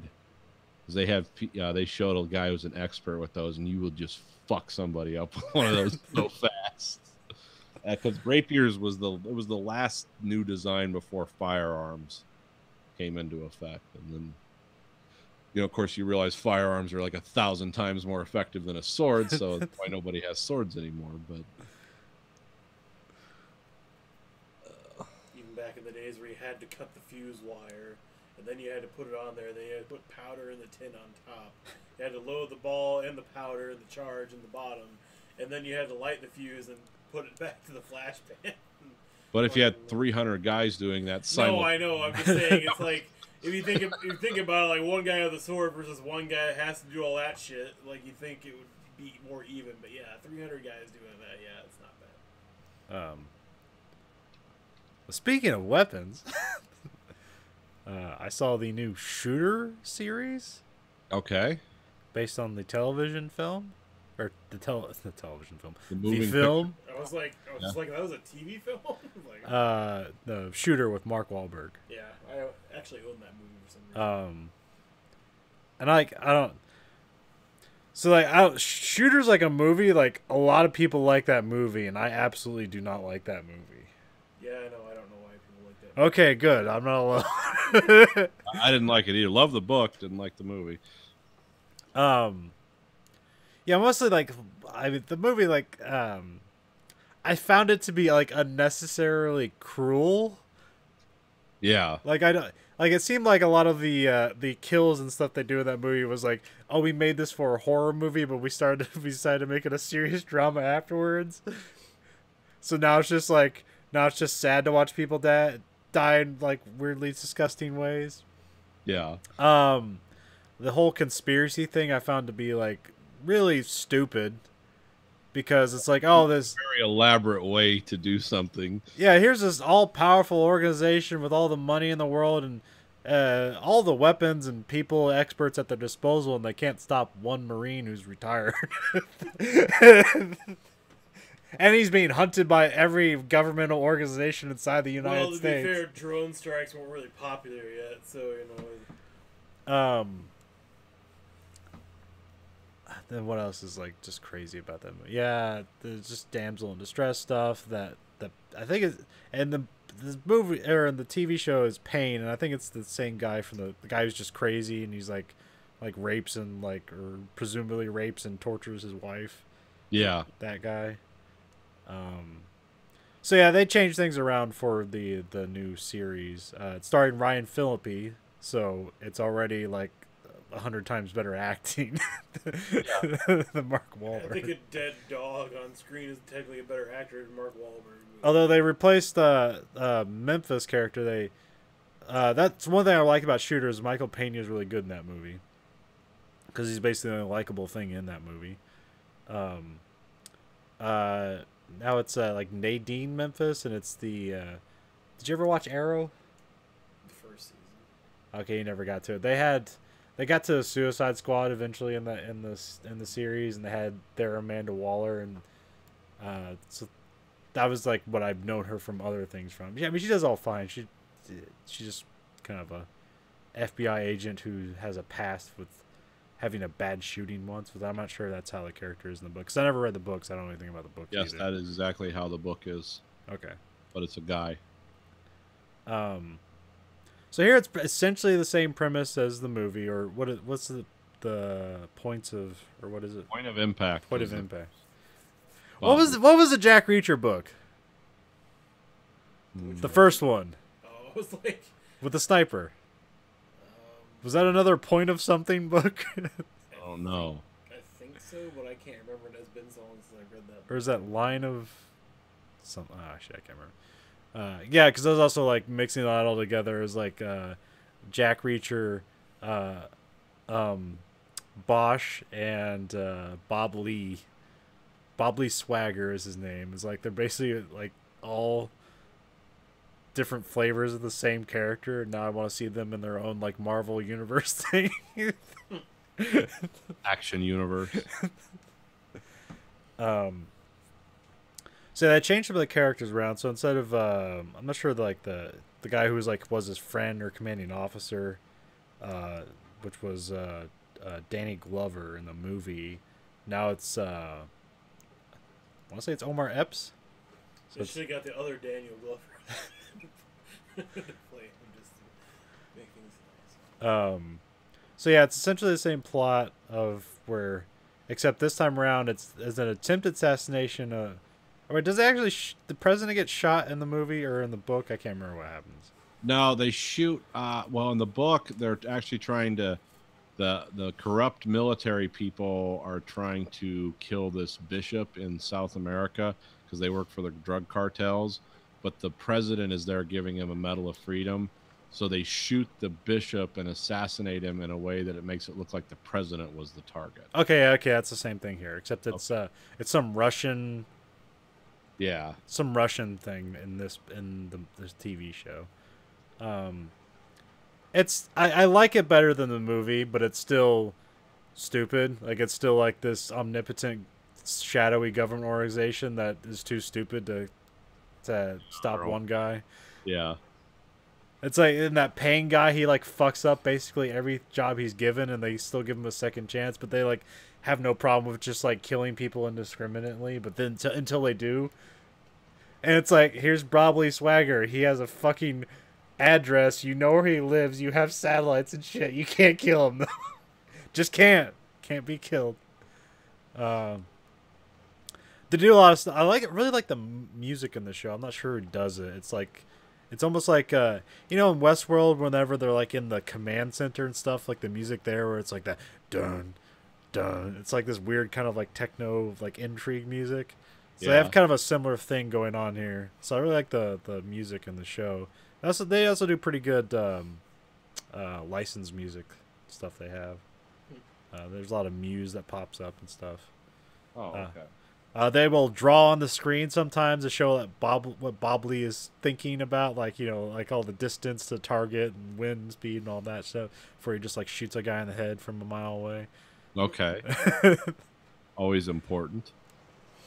There's some interesting like I'm assuming they have somebody on the show because there's a lot of like interesting like weapon handling techniques that are being employed at different times. And it's all depends on like what weapon he has. This is one time he's like up in the hills and he has this big sniper rifle. It's like called the Black Knights or something like that. Is that 7 Black Kings? Black King. Yeah, there were 7 of them. And he's doing this thing where he's holding the rifle and then like he's holding the front of it like just like on the palm of his hand like that. And he's like standing up as he's shooting it. It's like I've kind of seen some stuff like that, and he does. There's this one where if they're like assaulting a thing, they have like MP5s or they just have M16s or something. There'll be a part where like they have to like book it like somewhere, like they got to run really fast, and they'll grab the rifle by the magazine well and they'll kind of like hold it up in their shoulder kind of and they just start running. And I was like, why the fuck are they doing that? And I assuming it's like something like to keep the weight like closer to the middle of your body so you can better run, but also it's so you probably don't accidentally discharge the weapon if you fall or some shit. So like I never really like seen that before, so I thought that was pretty cool. Just little stuff like that, little details like that are done pretty well in that show. It's also still really stupid, and the second season is especially stupid. Now, have they up-timed it? But they're on a third season. What's that? Have they up-timed it to the modern time? Yeah. So yeah, he's not, because he was a Vietnam vet in the book, right? Yeah. He was older in the book. He was like almost in his 60s. Okay. After him, so yeah, he would have been. They would have had to redo it. Because in the movie, I think it's still like he's like he's like an Iraq War veteran or something. I think. Yeah. But I think Mark Wahlberg was like in his 30s, like mid 30s when he did that. And Ryan Phillippe now he's portraying him. It's like his age, because like Ryan Phillippe's like 43 or something like that. And so like they do have like he like they do flashbacks to when he's in the Marines, and he's a gunnery sergeant, like would be age appropriate. That would be an age appropriate rank for him. Okay. Until he like eventually he gets shot in like the hip or something. Like he has to have his hip replaced after he gets shot by is it Sokolov? Is that I think so, yeah. Is that well, here it's a Chechnyan sniper called Sokolov who ends up being like an overarching villain in the second season, but it's just mentioned in the first season. Yeah, that was his in Vietnam. That's the guy who was a Russian sniper that shot him. And that gets even weirder as the series, because eventually it comes to the Kennedy assassination and anything involving snipers. Like, it's like all circles around Bobley Swagger, and yeah. But that's and I find it kind of unnerving every time they say his full name, and they say it a lot. Yeah. Bobley Swagger, Bobley Swagger, Bobley Swagger. I'm like, stop fucking saying his name. And do they call him, what his nickname when he's in the Marines is Bob the Nailer? Do they call him? Okay. Yeah. I didn't know if that was a new thing or if that was something from the book. I was like, is this some Bob the Builder reference? Because the character was actually patterned after the guy who, because the guy Hatchcock or something. It was a real Carlos Hatchcock. Yeah, that's right. He was kind of based on that, but of course in the book it's all special operations and stuff in Cambodia that they shouldn't be doing, and that's why him and his partner get left behind because they couldn't protect them because they were somewhere they shouldn't be. But that was in Cambodia, so I don't know how they're doing that here. Because the guy who wrote those books, I don't know if I think he's still around, but he was actually just a newspaper writer. Then he started doing movie columns about reviewing movies, and then he got his thing was like violence in film and violence in cinema versus violence in real life, and then he started writing the Bob the Nailer books because the violence in those books is grisly. Okay, well that explains why the movie is the way it was. Why I thought they were unnecessarily cruel. But yeah, if you want that really specific violence, it's still in the TV show too. Yeah, it's because it vividly describes what rifle fire and shotguns and things do to people at close range and long range, and so yeah, those books are kind of in that ilk. It was very shocking, and I think Point of Impact came out in 87 or 88. It was considered kind of a shockingly violent book. And the amount of detail they go into about like extreme distance shooting, minute of angle guns, all that. Like nobody had ever heard of that shit outside of people that were 1,000-yard shooters. Yeah. When that book came out, so. Yeah, this seems more like it kind of. I figure the reason it exists at all after the movie came out was that American Sniper movie made like $500 million at the box office in America alone. And is like, yeah, hey, let's take this property and do something with it. So I think. Well, when that book was originally optioned for a movie, they wanted Clint Eastwood to be in it in the early '90s because that would have actually been. He could have conceivably. Yeah. Been that guy, but it never happened. And then, I just figured, well, that'll never happen. That was in a time and a place, and then they brought it back poorly and ridiculously. Well, I mean, the book was always all very ridiculous because it was still this one guy takes on an entire platoon or legion of people or whatever. And well, it's like, I mean, as a person who loves to perpetuate the Marine Superman myth, yeah, I just found it a bit too ridiculous because they tried, at least in this show and in the movie too, they build up like how bad this shadowy organization is. Like he's like, you just can't stop them. It was like, unless you're just one guy who knows how to shoot people at a really far distance, then you can stop an entire country. I'll tell you, he finally wipes that organization out in like the third book or whatever. It's pretty memorable though, because they actually corner him and kidnap his wife, and they pretty much like have him it's because they basically tell him like, if any of our people get shot from any distance at all, we're just going to cut your wife's head off in front of your kid. It's like you've got to come in. If anyone gets shot with a rifle, we're just going to put her head up on a stick, and then you can kill us all if you think you can. But they had helicopters and shit, so they corner him in a warehouse and they let his wife go because they figure, well, he's dead. But earlier in a book, I forget, something happens, but they ask him, it's like, okay, badass, do you have any last words to say? And he's like, yeah, I got 3 things to say. He goes, what's that? He goes, face towards enemy. And what he'd done is he put these claymore mines up at head level, and he just threw himself on the ground and detonated them all and just annihilated that whole group of people in a warehouse with like these 15 claymore mines. And of course he walked away, which is like, well, what, does eardrums be blown out? It was kind of cool. Those were cool in a time and a place. Those were kind of like the Jack Reacher novels before Jack Reacher was a thing. Different kind of person, but yeah. Well, that's why I was kind of combining together all those 3 guys. Because I'm not sure how Jack Reacher was his original thing. Was he a Vietnam vet too? Was that his original thing? No, he was an MP. MP in Germany. He was born in Germany on an American military base. Because he wasn't really. one of the things in the, because I've read a bunch of them, but like he doesn't really know America as well as you think he might, because he was really in Europe for most of his childhood and most of his military career. He was born on an army base. So his like journey across America is partly him trying to understand America. Well, I just to know the time period, if he had a specific time period for late 80s, early 90s, because I know the end of the Cold War factors into one of those books. Okay. But I can't remember. But like Bosch was a character who was supposed to be a Vietnam vet and then comes back and is a detective, but then they have to rework that for the television show. Yeah, because he'd be like 75 years old. But there was like a lot of characters kind of like that, and that's why I kind of threw them together. But yeah, it's enjoyable, and it's on USA. It's on its third season right now. So, like I said, I had no idea it even existed until you mentioned. I had no idea USA as a network still existed. Oh yeah, they're still like the largest cable company, or at least cable in some way. Like all their shows. I mean, they still have Mr. Robot, which is awesome. But, shit, that's right. Big one.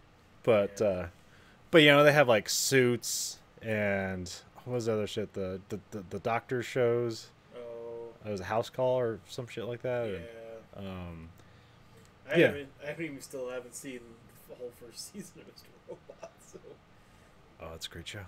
No, I know it is. I only got to the 5th episode, and then my wife was like, "Let me catch up," and she's never caught up. So I've never watched any more than that of the first season. I've almost bought in season 2, and I think season 3 is even out now. Yeah, it is. Blu-ray and shit, and I still haven't watched any of them. Yeah, I need to get through season 3. I just kind of USA doesn't make it easy sometimes to watch their stuff unless you just buy it. But they have the first 2 seasons of Shooter on Netflix. How I just came across it. I was like, I'll watch this. I was playing a video game. It was like just kind of watching that in the corner of my eye while playing the video game. Which I was playing Vampire with I was going to ask if you bought that game or not, but at the same time... Yeah. I really like it. I like the premise of it, although it kind of plays like dog shit. Yeah, that's what I heard from other people. Well, I mean, it's fine. It plays fine, but there's no fast travel system, which is kind of infuriating. Yeah, but the whole scope of that game is supposed to be, like, learning about the town and the people in it and their problems and killing the right people if you want to and kind of making your own track. Yeah, but it's like when when you can't fast travel and I literally gotta go to another part of the fucking town, and also I don't know if I need to find a specific person, and I don't know. There's no like map to show you exactly where they are. It's just, well, I know they're in this town somewhere, and I gotta go through this whole city just to get there. Well, I'll tell you, yeah, it's more of a point and click adventure game where it's like a lot of character and dialogue choices and things like that. I guess I should give the background. It's 1918 in London, and you are a doctor who wakes up having become a vampire, and you don't know when or how. Okay. That was pretty common back at that time, wasn't it? This is during the Spanish flu, so they kind of like winged together the vampirism and the Spanish flu. Oh, okay, that's clever. It's not the origin of it. Like in this instance, like vampires have been around forever, but there's a new kind of strain of vampirism that's basically creating zombies, vampires. But also the Spanish flu is there too. So there's just like mass graves of people in places, and it's also like I don't know when did World War I end? Like 1914, 19. Did it? Okay, because like it says in here, it's like 1918. There's like they're talking about like. I don't know. It's like if things are being bombed or have formerly been bombed. Everyone's talking about having gotten back from the war, but there also it sounds like there's still a war going on. And I was like, I thought World War I ended earlier than that, but I thought it did too, but I haven't read it. Been other wars like the South Ossetian War. There's always some kind of war going on over there.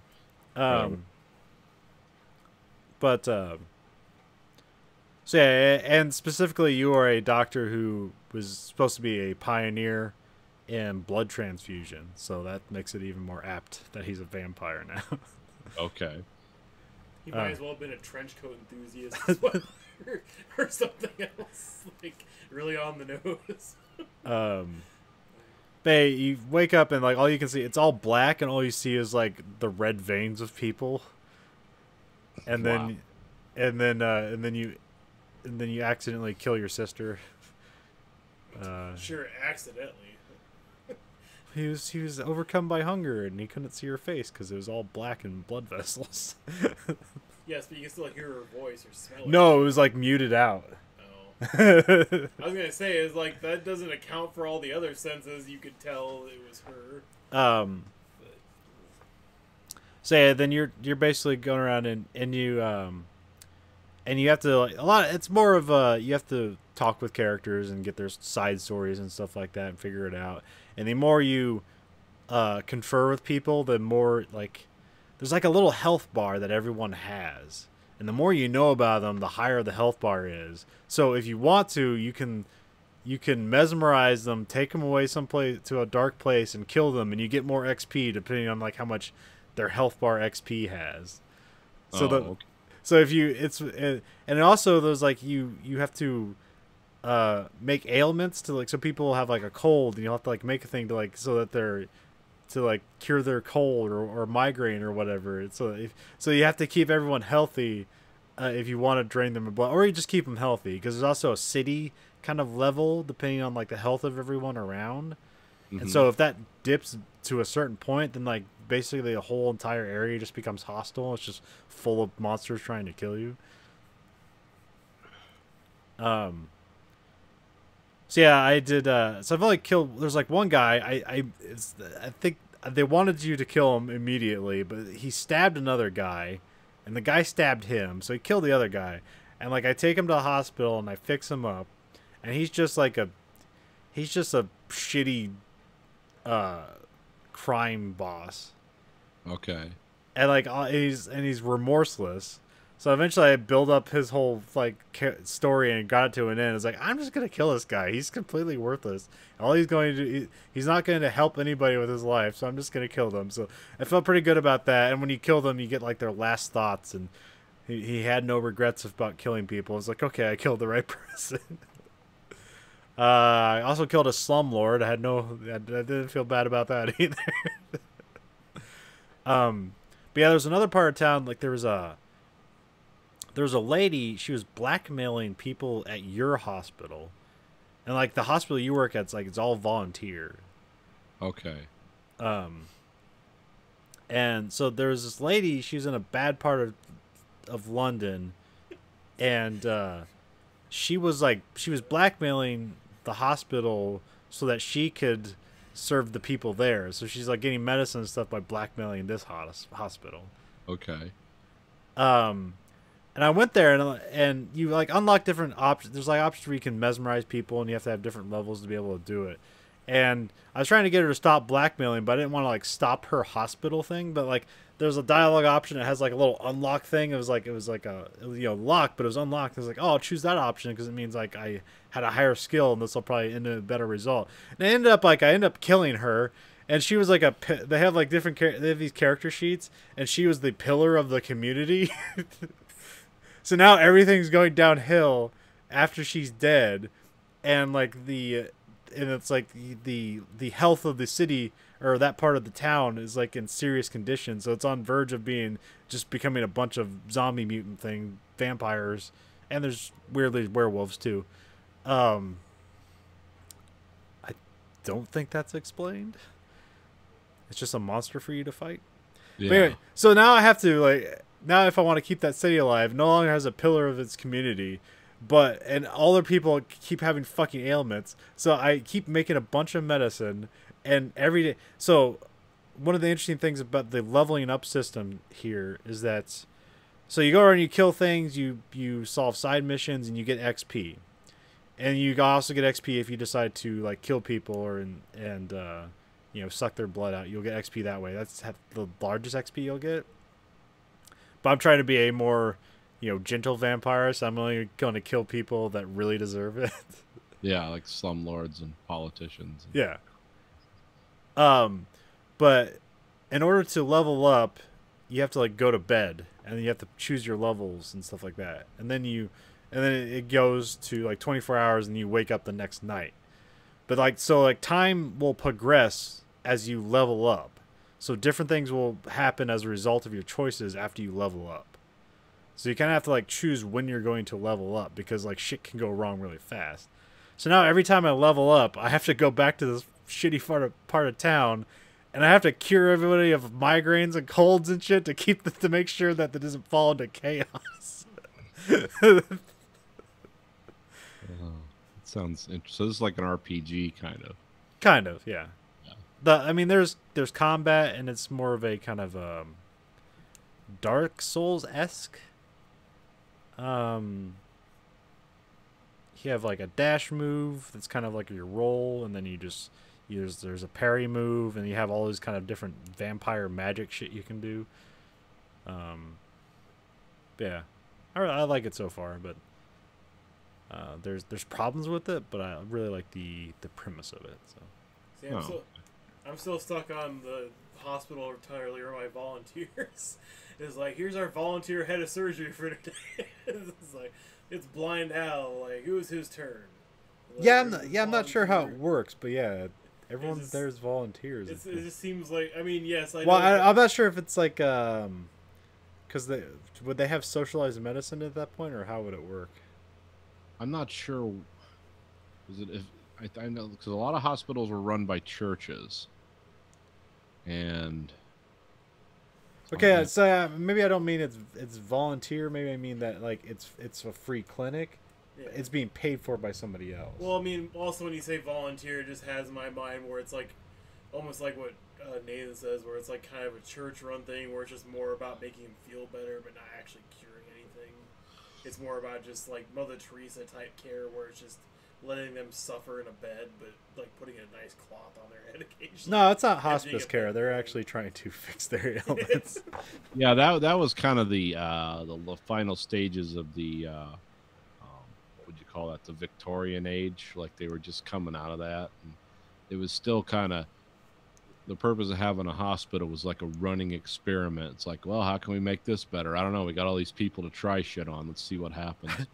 Wasn't a lot of malpractice lawsuits back then. So. Yeah, and you have to deal with that sometimes too.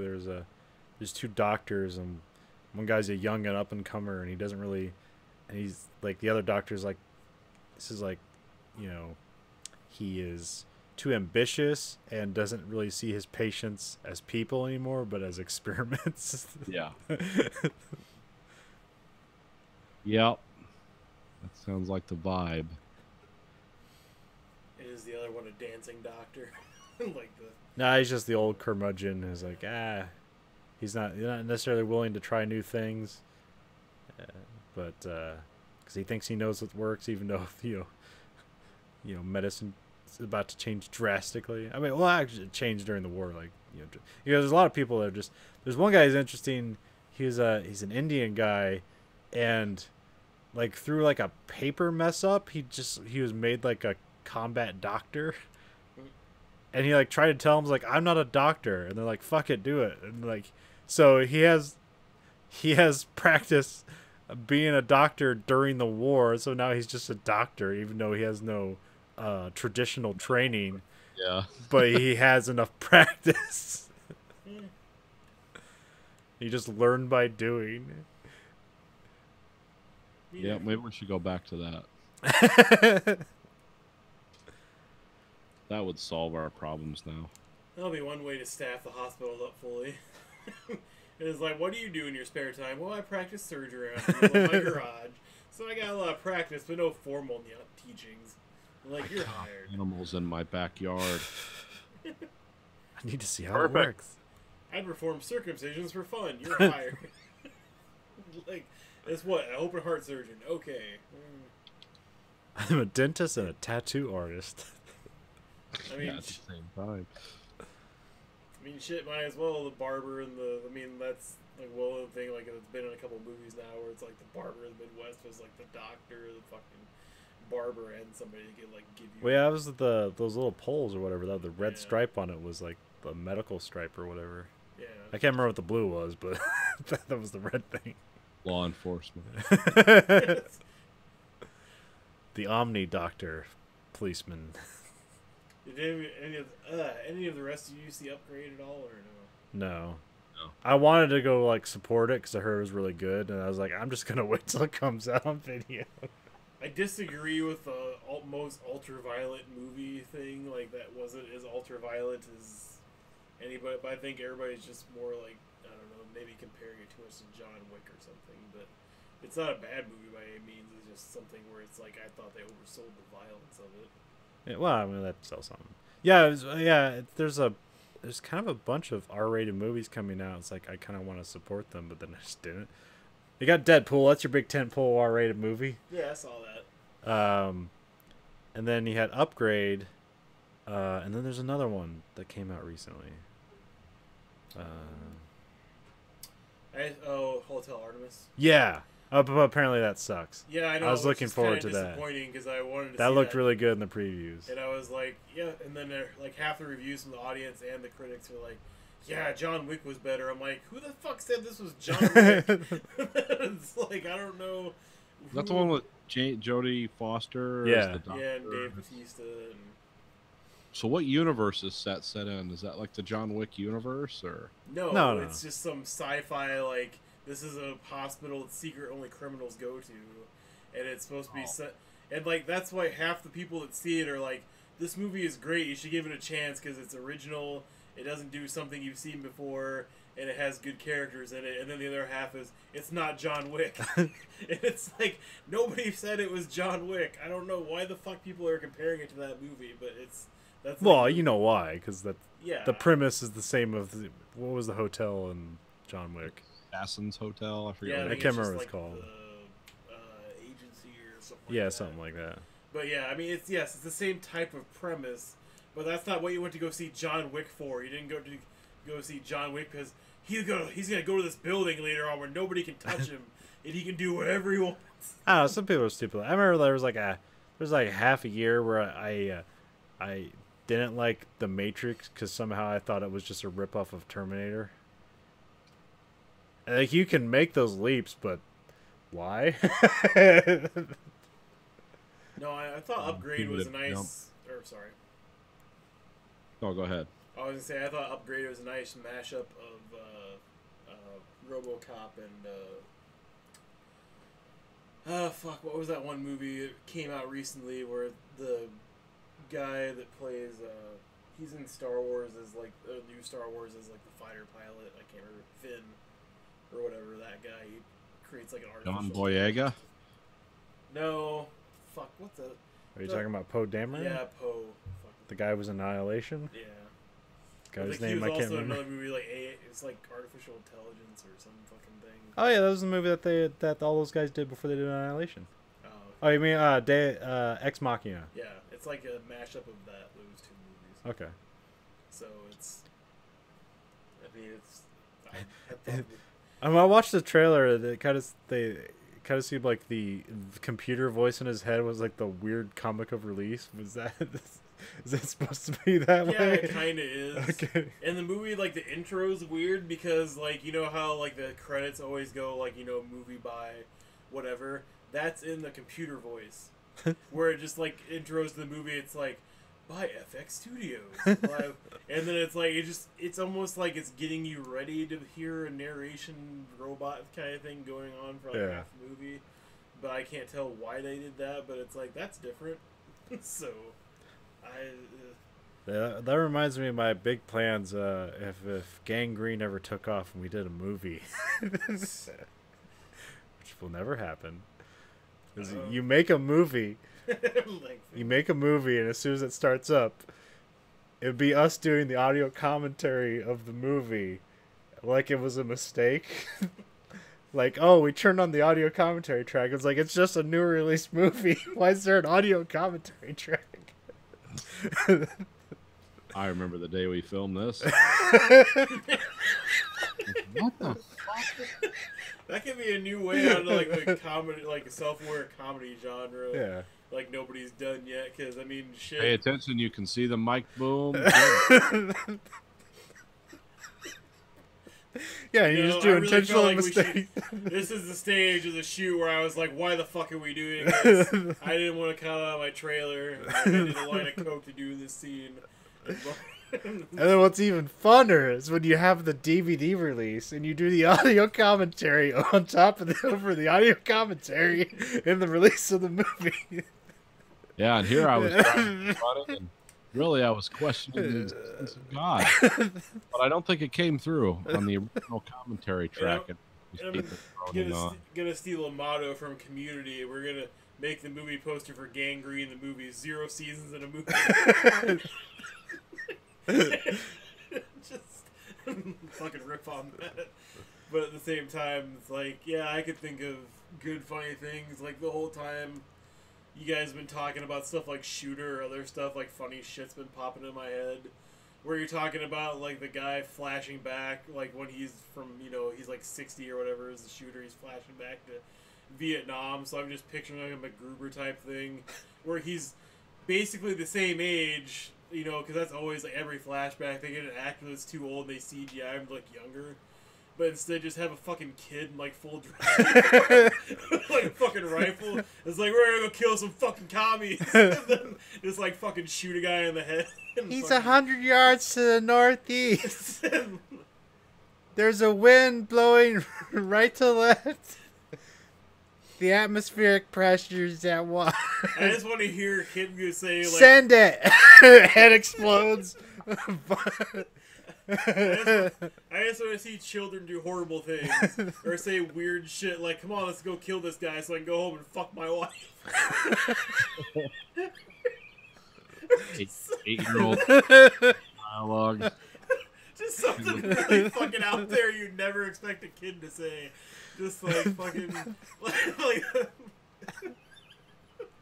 like we should really do that. Some point. Kid with a smoke hanging out of his mouth. Like, I got nothing left to live for.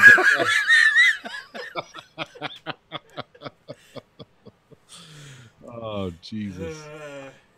Or just something just fucking weird is like, there's 3 things in life we're living for: pussy, beer, beer, and killing, or something like that. Just something fucking weird.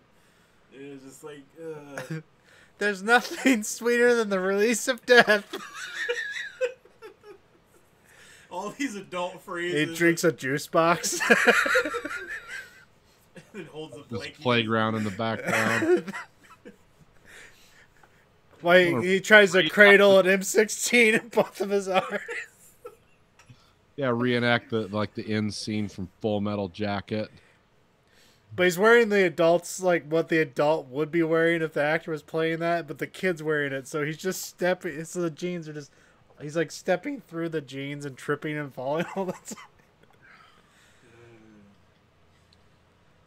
I mean, there's been shit The guy like in Full Metal Jacket gets killed, and they're like, yeah, he was Section 8 all the way. He was jacking off 5 or 6 times a day. Just a bunch of fucking 5-year-olds. With a big cigar sticking out of his mouth. I mean, this is like the perfect time in history to do this because parents are more than willing to morally compromise their children for a little bit of attention and fame. So, I mean, they'll pretty much have their kids say anything nowadays. Could we read? Yeah. Stand by You. Could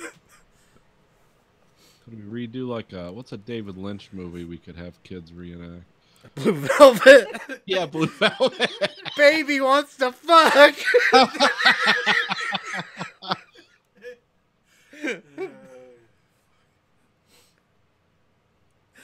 What are you looking at, fuck? They just huffs on a gas tank. I mean, Yeah, huffs on an oxygen bottle. I mean, some like the Will Ferrell sketch from like Funny or Die from like years ago, where his landlord's like some drunk fucking like swearing all the time, like fucking 4-year-old girl, where it's like, have my fucking money or whatever, and he's like, okay, you're so violent or whatever. Like, why hasn't anybody expanded on that? Like, kids doing fucking adult shit like always gets laughs half the time, especially like weird, insane adult shit that nobody else would think of. There's a lot of weird rules with working with children in videos. So No, Yeah. I know, but I'm People. just saying, where I mentioned before, it's like almost the golden age where parents will let their fucking kids be in anything. Well, yeah, the parents will let them do anything, but there's actually a lot of like legal, like government rules. That's why they hired twins in shows to play the same character, because you can only have so many work hours with like one body. Yeah. So you get two bodies, have them both work the same character. 'Cause I knew that, but at the same time, I didn't know if there's anything as far as like dictating what they have to say or what they can do and stuff like No, I mean, as long as the parent allows it, they can say anything. I mean, there's even been movies released where it's like underage nudity because the parents signed off on it. Like, I don't know how it's like, if they don't sexualize it or whatever. Because I was like, remember when the Red Letter Media guys were talking about Freddie got fingered, and all the kids it was the home for molested children, and all the horrible shit the kids were saying happened to them, and these were kids saying it in the home for molested children, because his brother got sent to that home and he was like 18 or something, and one of the kids was like, "Are you gonna finger me?" And they were saying like nowadays you couldn't even do that now, and they did that movie in the late 90s, early 2000s. But I remember there's one director I know particularly, he seems to get underage nudity in like all his movies, and it's fairly uncomfortable. Like Roman Polanski. Like, yeah. No, it's the guy who did that movie Kids. You remember Kids? oh, I never saw it. Yeah, he did that, and then there was a movie he did called Bully, which is about high school students and killing somebody, and then he also did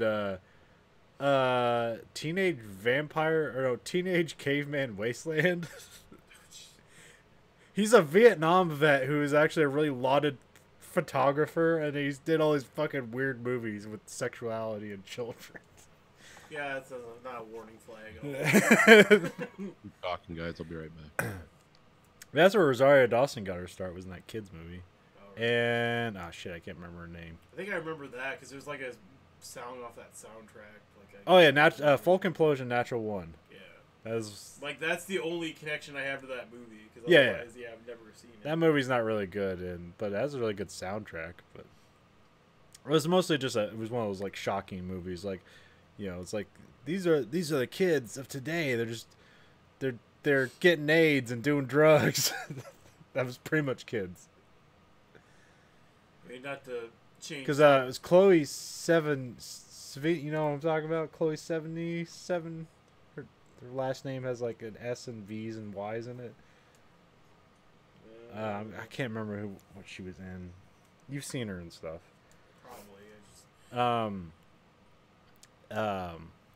So yeah, like she ends up like getting high at a party, or no, maybe she's drunk.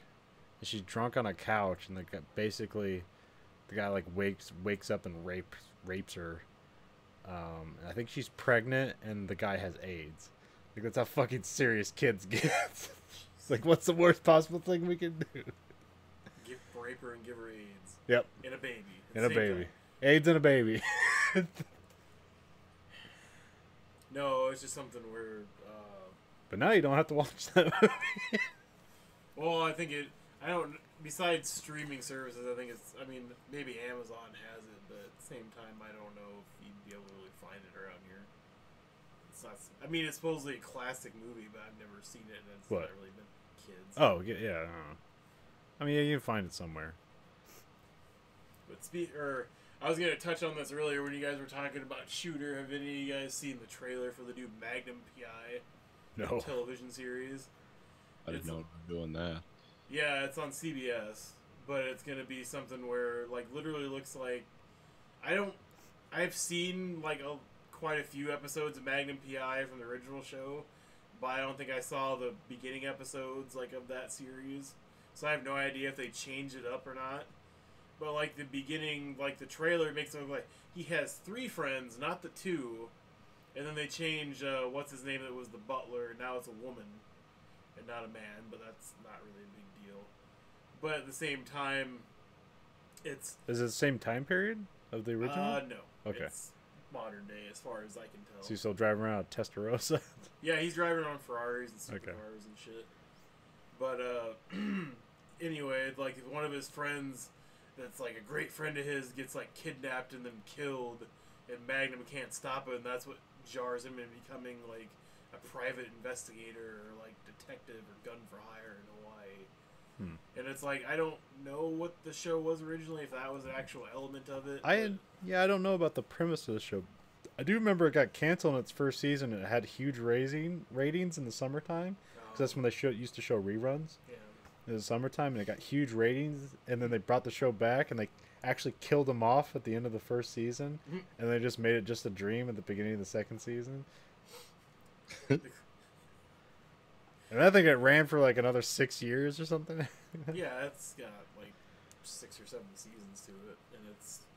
I don't know what seasons of what shows I saw, because all I saw was reruns, so I doubt they're in order, and I doubt they're the same seasons and stuff like that. But like, it was always pretty consistent. Like, the same thing still holds true now for as far as his buddy is. Like, the black guy is the chopper pilot, and the same exact chopper, and the white guy is the snarky, humor guy, and blah blah blah. But it seems like there's a weird like change, like Magnum, because my understanding was the original show, like, he kind of lived there as like the bodyguard / like protector of the home, and he kind of just, that's why he was there. Yeah. And he kind of just did that shit on the side because he was there and he could use the guy's cars and shit because the other guy was super rich.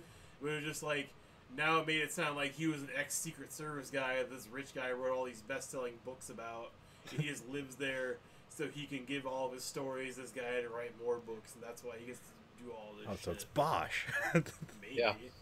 I mean, it's not, Have you ever watched the Bosch show? no. Oh, okay. I've heard it's good. I've never been able to watch it. It's very watchable. I don't know if I want to say it's good. It's just a very watchable cop show.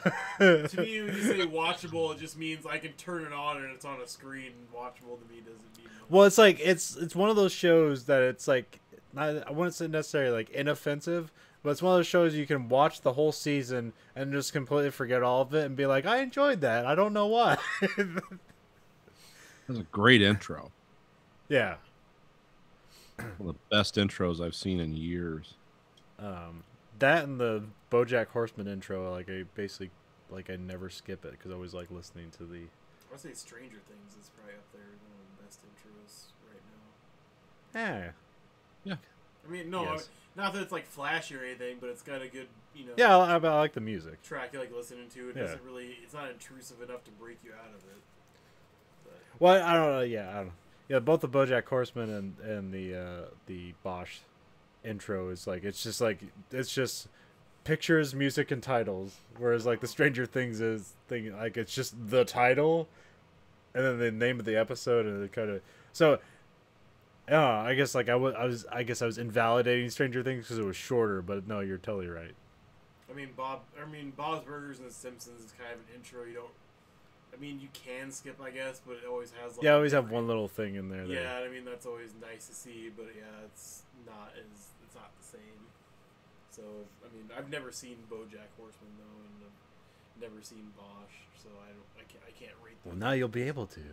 No, I know. And you have wrestling to catch up on. Yeah, I know. I gotta, once I get back home, or at least tomorrow at some point, gotta plug in the Fire Stick to one of the TVs and start working on that. Probably be All right. one of the living room. Before I pass out, All right, we'll spend 20 minutes or 15 minutes on Tokyo Drifter. yes, we watched the Seijan Suzuki Tokyo Drifter. Kind of had a fun song to it. This was a very weird movie, but I enjoyed it. This is the main actor singing. Yes, which is one of the things I liked about the movie. And he sings this song a lot. Yeah. Okay, just wanted to give everyone a flavor, taste of what you're in for to watch this movie. What I was amazed about is like I didn't think it was a movie made in the 60s. I thought it was like a lot later. Yeah, it looks like a 80s movie. Yeah. Almost. Because like I looked up, because this came out in 66, so like a contemporary for this movie is The Good and the Bad and the Ugly came out in 66. And also the Batman TV show, the movie, came out in 1966. Yeah, okay, wow, I didn't know. I'd say The Good, Bad, the Ugly ages pretty well, but yeah, Batman TV show does not age very well. But it's also interesting to see like Japan kind of look like New York and the original Pelham of taking a Pelham 123, which is kind of like a dirty 70s city, but it's actually in the 60s.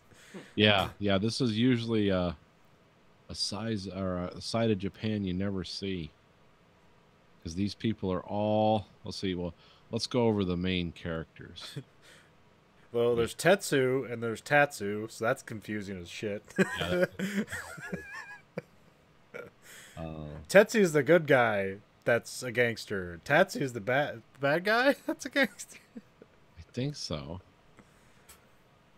Well, if you guys actually watch the movie and can't tell, then I don't have no chance. Well, It's a lot of the names sound the same. there's and like the plot is so fucking bonker. Like the plot makes sense for the first 20 minutes of the movie. There is a criminal organization. There's these guys that were a gang, basically a part of the Yakuza, who went straight.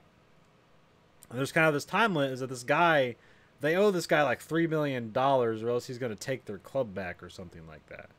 Yeah. And these guys are trying not to do any criminal activities. They're trying to play it straight. And this other gangster's just like jealous of him, and he's basically going to force them to like be gangsters again. So like the opening scene, it's in black and white.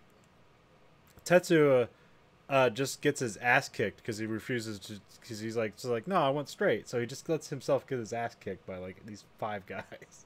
And they're narrating the aspect, talking about it, kind of off camera. Yeah. A little weird. And so for the first 20 minutes, it makes sense. And then scenes just cut to random scenes and just random action scenes. Like there's a part where there's like they're like in the snow and there's a train and the guy's gonna run up and shoot the guy while he jumps down in the tracks to shoot the guy while the train like runs over top of him, presumably like him not getting hit by the train. And then it just cuts to another side and like what was the result of that scene? Like I don't know. And before that it was nighttime and there was like a big like samurai fight where there's guys with samurai swords and guns and they're all just like fighting in the street in this house.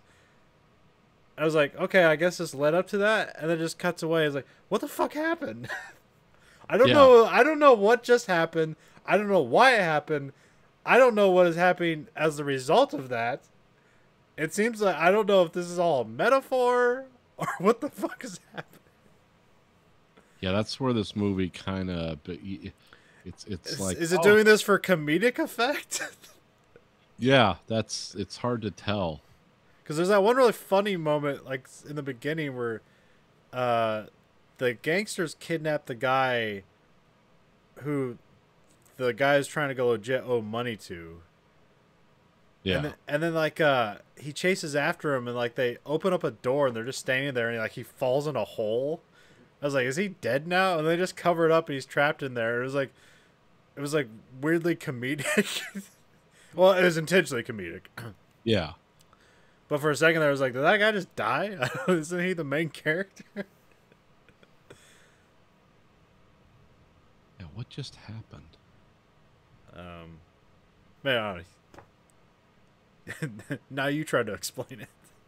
Yeah, I don't really exactly like I said, this starts out as a crime drama that's like gonna.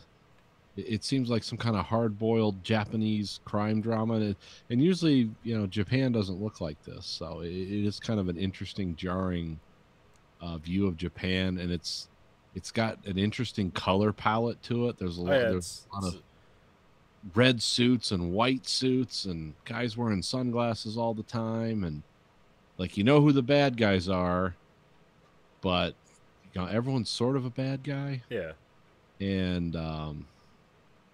and then, like I said, the movie kind of takes a turn about 25 minutes in where it becomes almost an avant-garde film of just strange scenes that are loosely connected to one another. It looks cool. And there's fighting, and the main guy, Tetsu, decides he's going to be a wanderer. That's that song we were playing at the beginning. He's going to be like this wanderer. And he's always like throwing his gun out in front of him and like running up to the gun and shooting like 5 people. Yeah, oh yeah, he likes to throw his gun and he likes to use things on the floor to measure his distance. It's like from there it's 10 meters and I can absolutely hit these guys at 10 meters. So He either runs towards it into gunfire or throws his gun to that point, then picks it up and starts shooting a bunch of people, which is weird. And the guns in this movie look strange. And then somebody's secretary accidentally gets murdered. Oh yeah. And then they murder another guy, and they try to say it was a lover's quarrel. It was a murder suicide, but she's been shot through the back, and so had he. So it's like, hey, you gonna make okay, whatever. And then the police were investigating it, and they wanted everyone's guns. And it's like, they're not going to give you their fucking guns. They're criminals, but I guess they would, because those guns are actually like registered to them or something. The movie has a weird structure to it. Yeah, and at some point a cop just like arrests Tetsuo and cuffs himself to him, and then two guys just run up and just push the cop away. I was like, what happened to the cuffs? And they're in the middle of like a snowbank around train tracks. Yeah. I'm like, what the fuck does this have to do with anything? Who's this cop? Yeah, there's some but a great looking movie. yeah, this movie looks great, and even the violence in it is cool in a weird way. It's like it's impractical and this reminds me of Kill Bill. Only a lot looser. It's like just crazy unstructured violence that looks really cool, but if you sit and think about it for any minute at a time, it's like, boy, nobody would do that. There's that the like bar fight scene at the that seemed very like Batman-esque.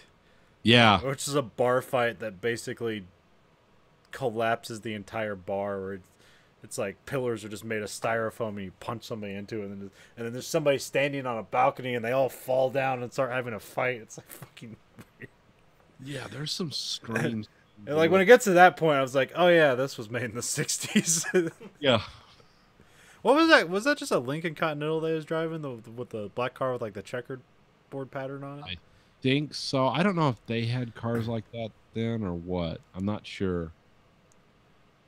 Because remember, there was a scene in the movie where they're at a car crushing place. Yeah, I don't know what that was about. Yeah, well, that seemed like one of those things that they filmed and just like, let's stick this in the middle for no reason. And then there's some kind of showdown with the guy at the end of it. Well, don't forget the part where, like, after the big bar fight, Tetsuo is just like sitting on the ground whistling, and the one guy decides he's just gonna kill himself because he's back in the corner for. Yeah, can't forget about that. Like, what the fuck was? He's like, I got the drop on you. I'm the Viper, and then like his brother. I'm not sure if that's a euphemism or his actual brother. Yeah, I never could figure that out. He says, I got a gun on you, and then he just backs away from the pillar he's hiding behind and shoots himself in the head. It's like, what the fuck does that mean? It sounds like I would have been very confused and maybe not enjoyed this movie very much. Oh, it looked cool. It was a great movie, and then they stop and sing a lot. There seems to be some kind of references to Japanese culture and like loyalty between him and his boss, who turns out to be his ultimate betrayer in the end. Yeah, the end scene, the shootout in the bar, that looked like a play. That was pretty, because he throws his gun up in the air and then runs towards where he threw it and grabs it and shoots the boss's gun out of his hand and shoots, I don't know, a dozen other people or whatever. Is he but he's like wearing doing a white acrobatics and stuff when he's throwing his gun? Because otherwise, what the hell's the point of throwing your gun if all you have to do is run to that point and shoot somebody? Like, keep your gun in your hand. I don't get what the whole, like... This is a very stylized movie. I'm not sure. I'm not exactly sure if it was a style thing or if it's the character thing I came up with. It's like in the beginning, he's like trying to not be violent because he wants to say that he went legit. So he's not going to kill all these people. Because even in the beginning, they said, like, he could kill all of us. I don't know why he's not fighting back. Yeah.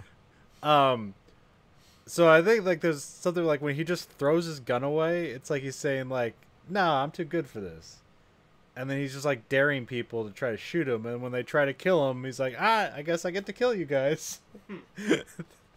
Because to me, I mean, obviously I didn't see it, so it's like me picturing an action scene where like I come down the steps here and Conlon's got a gun and he's firing at me, But instead of firing immediately right back and hitting him, I throw my gun over there, run over there, dive, and then shoot him. It seems to add more steps than necessary to a fight scene to lengthen it. It is confusing, but it also looks cool at the same time. Was it like, and also in the end scene, the tactical reason I could see for him when he threw his gun after he just shot like 5 people is like, oh, he's giving up. So I thought he was like trying to confuse them for a second. Yeah. So he threw his gun in a position where it put everybody where he could shoot them all. And so, but then he just immediately books it for the gun. It's like, shoot him! You see him? He's running for the gun. Shoot him! But then, no, they just wait to be shot by him. Like all the other good action scenes in any movie, where it's just, I think it was, I can't remember what it was. It was some Reddit mashup where it was just like, I think it was like the Empire or whatever, where it's like anytime you see the Empire shooting, it like it's rebels and stuff like that. There's horrible shots or whatever. It's just like fucking a room full of guys is like bearing down on one guy in like a warehouse with no cover. It's like all of them just fucking miss. It's just like fucking doesn't make any sense. It's like, oh, it's just all cinematic. It's all cool.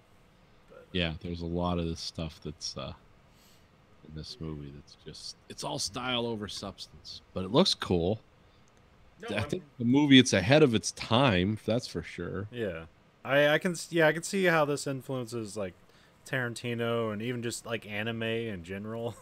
Yeah, I could see that. But for such an incoherent movie, I couldn't stop watching it. I never was like, I'm going to turn this off and come back. No, I watched it all the way through. Sometimes the conversation seemed really weird, too. I did like a lot of the dialogue in this. Of course, it's subtitled, and I don't speak Japanese, but sometimes even the characters' reaction to the things they were saying seemed wrong, regardless of what language they were speaking. Although now I know how to say hello in Japanese. Mushi mushi? Yep. No. I think that's how chicks say it, though. Be careful with that. Oh, okay.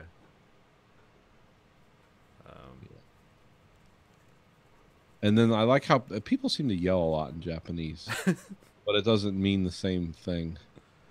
Because remember when the guy shows up with the letter from his boss? It's like, oh, he's our guest, and the guy comes in yelling.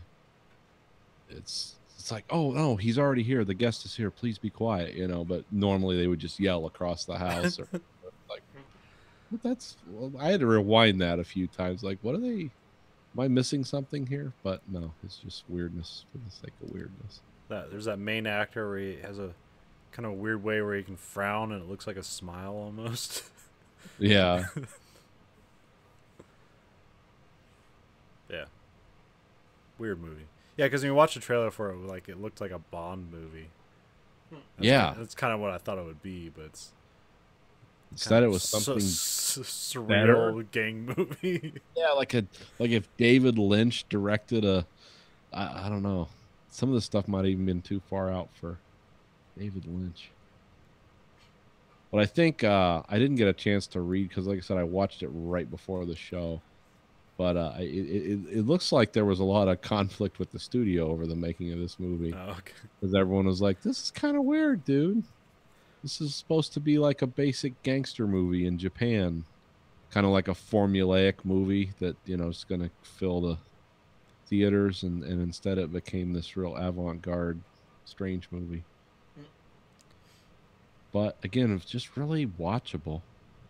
Never wanted to disengage from. I just wanted to see what was going to happen next. Like we're drinking in a temple. Somebody slaps someone. A gun appears, and then somebody's suddenly behind the guy with a gun. It's like, well, okay, wow. Is there magic involved? Yeah, I guess. Yeah, I probably should have watched this with a more David Lynch lens on it. Just rather than expecting answers like, okay, where are we going now? After I saw the guy in the white suit in the snow and the white temple, it was like, okay, yeah, we're just going full nuts here. There's one part. There's part with Tetsuo where he goes gambling when his boss decides he needs to go kill him, and like his lackeys just, like don't want to kill him. Yeah, and he's like gambling, and he punches like he's basically dressed as Pee Wee Herman. Is like, is this where they got that from?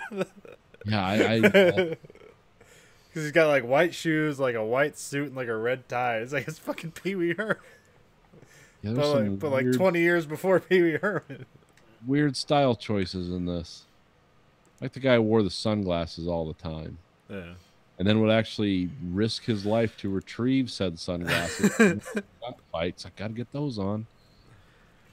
And then there's a part where like he shoots his boss, but then or just shoots the gun out of his hand, and he goes up to his boss and like holds a glass in front of him, like breaks the glass in his hand, and like you can see blood streaming down his hand, and he's like, I now separate myself from you, or something like that. And then as he walks away, and tells the girl, who he sings a song with or whatever, I'm guessing it's his girlfriend. I'm not really sure what. That was his girlfriend, yeah. He says like I have to walk alone. I can't walk alone with a woman by my side or something like that. And in the background, the boss just slits his wrist open with the glass he broke in his hand. I think that's what happened. Because it was just this gout, a fountain of Kool-Aid shot out of his boss. Like, oh, this is okay. Cool, let's go with it. Really a striking too in the white background. Yeah. Yeah, it's just a white facade with like a figure in the middle, and then they have like colored lighting like splotched all over the place, and they change the color to like mood and stuff like that. Because like there's a part where like they turn off the light and you just see the figure's just white. It's like, oh, I thought it was like a red. It was like earlier it was just a red thing, and I thought it was just colored that way. It's like, oh, that was just a light. It's like, oh shit, I didn't know that. But yeah, interesting film. Yeah. Very well worth watching. If you want to have a weird experience, enjoy it. All right, well, that's what I got for this week. All right. You guys have anything else? Nope. All right. Well, this week for the American Greed Factory podcast, this is Nathan. This is Conlon. Andrew. Goodbye, America.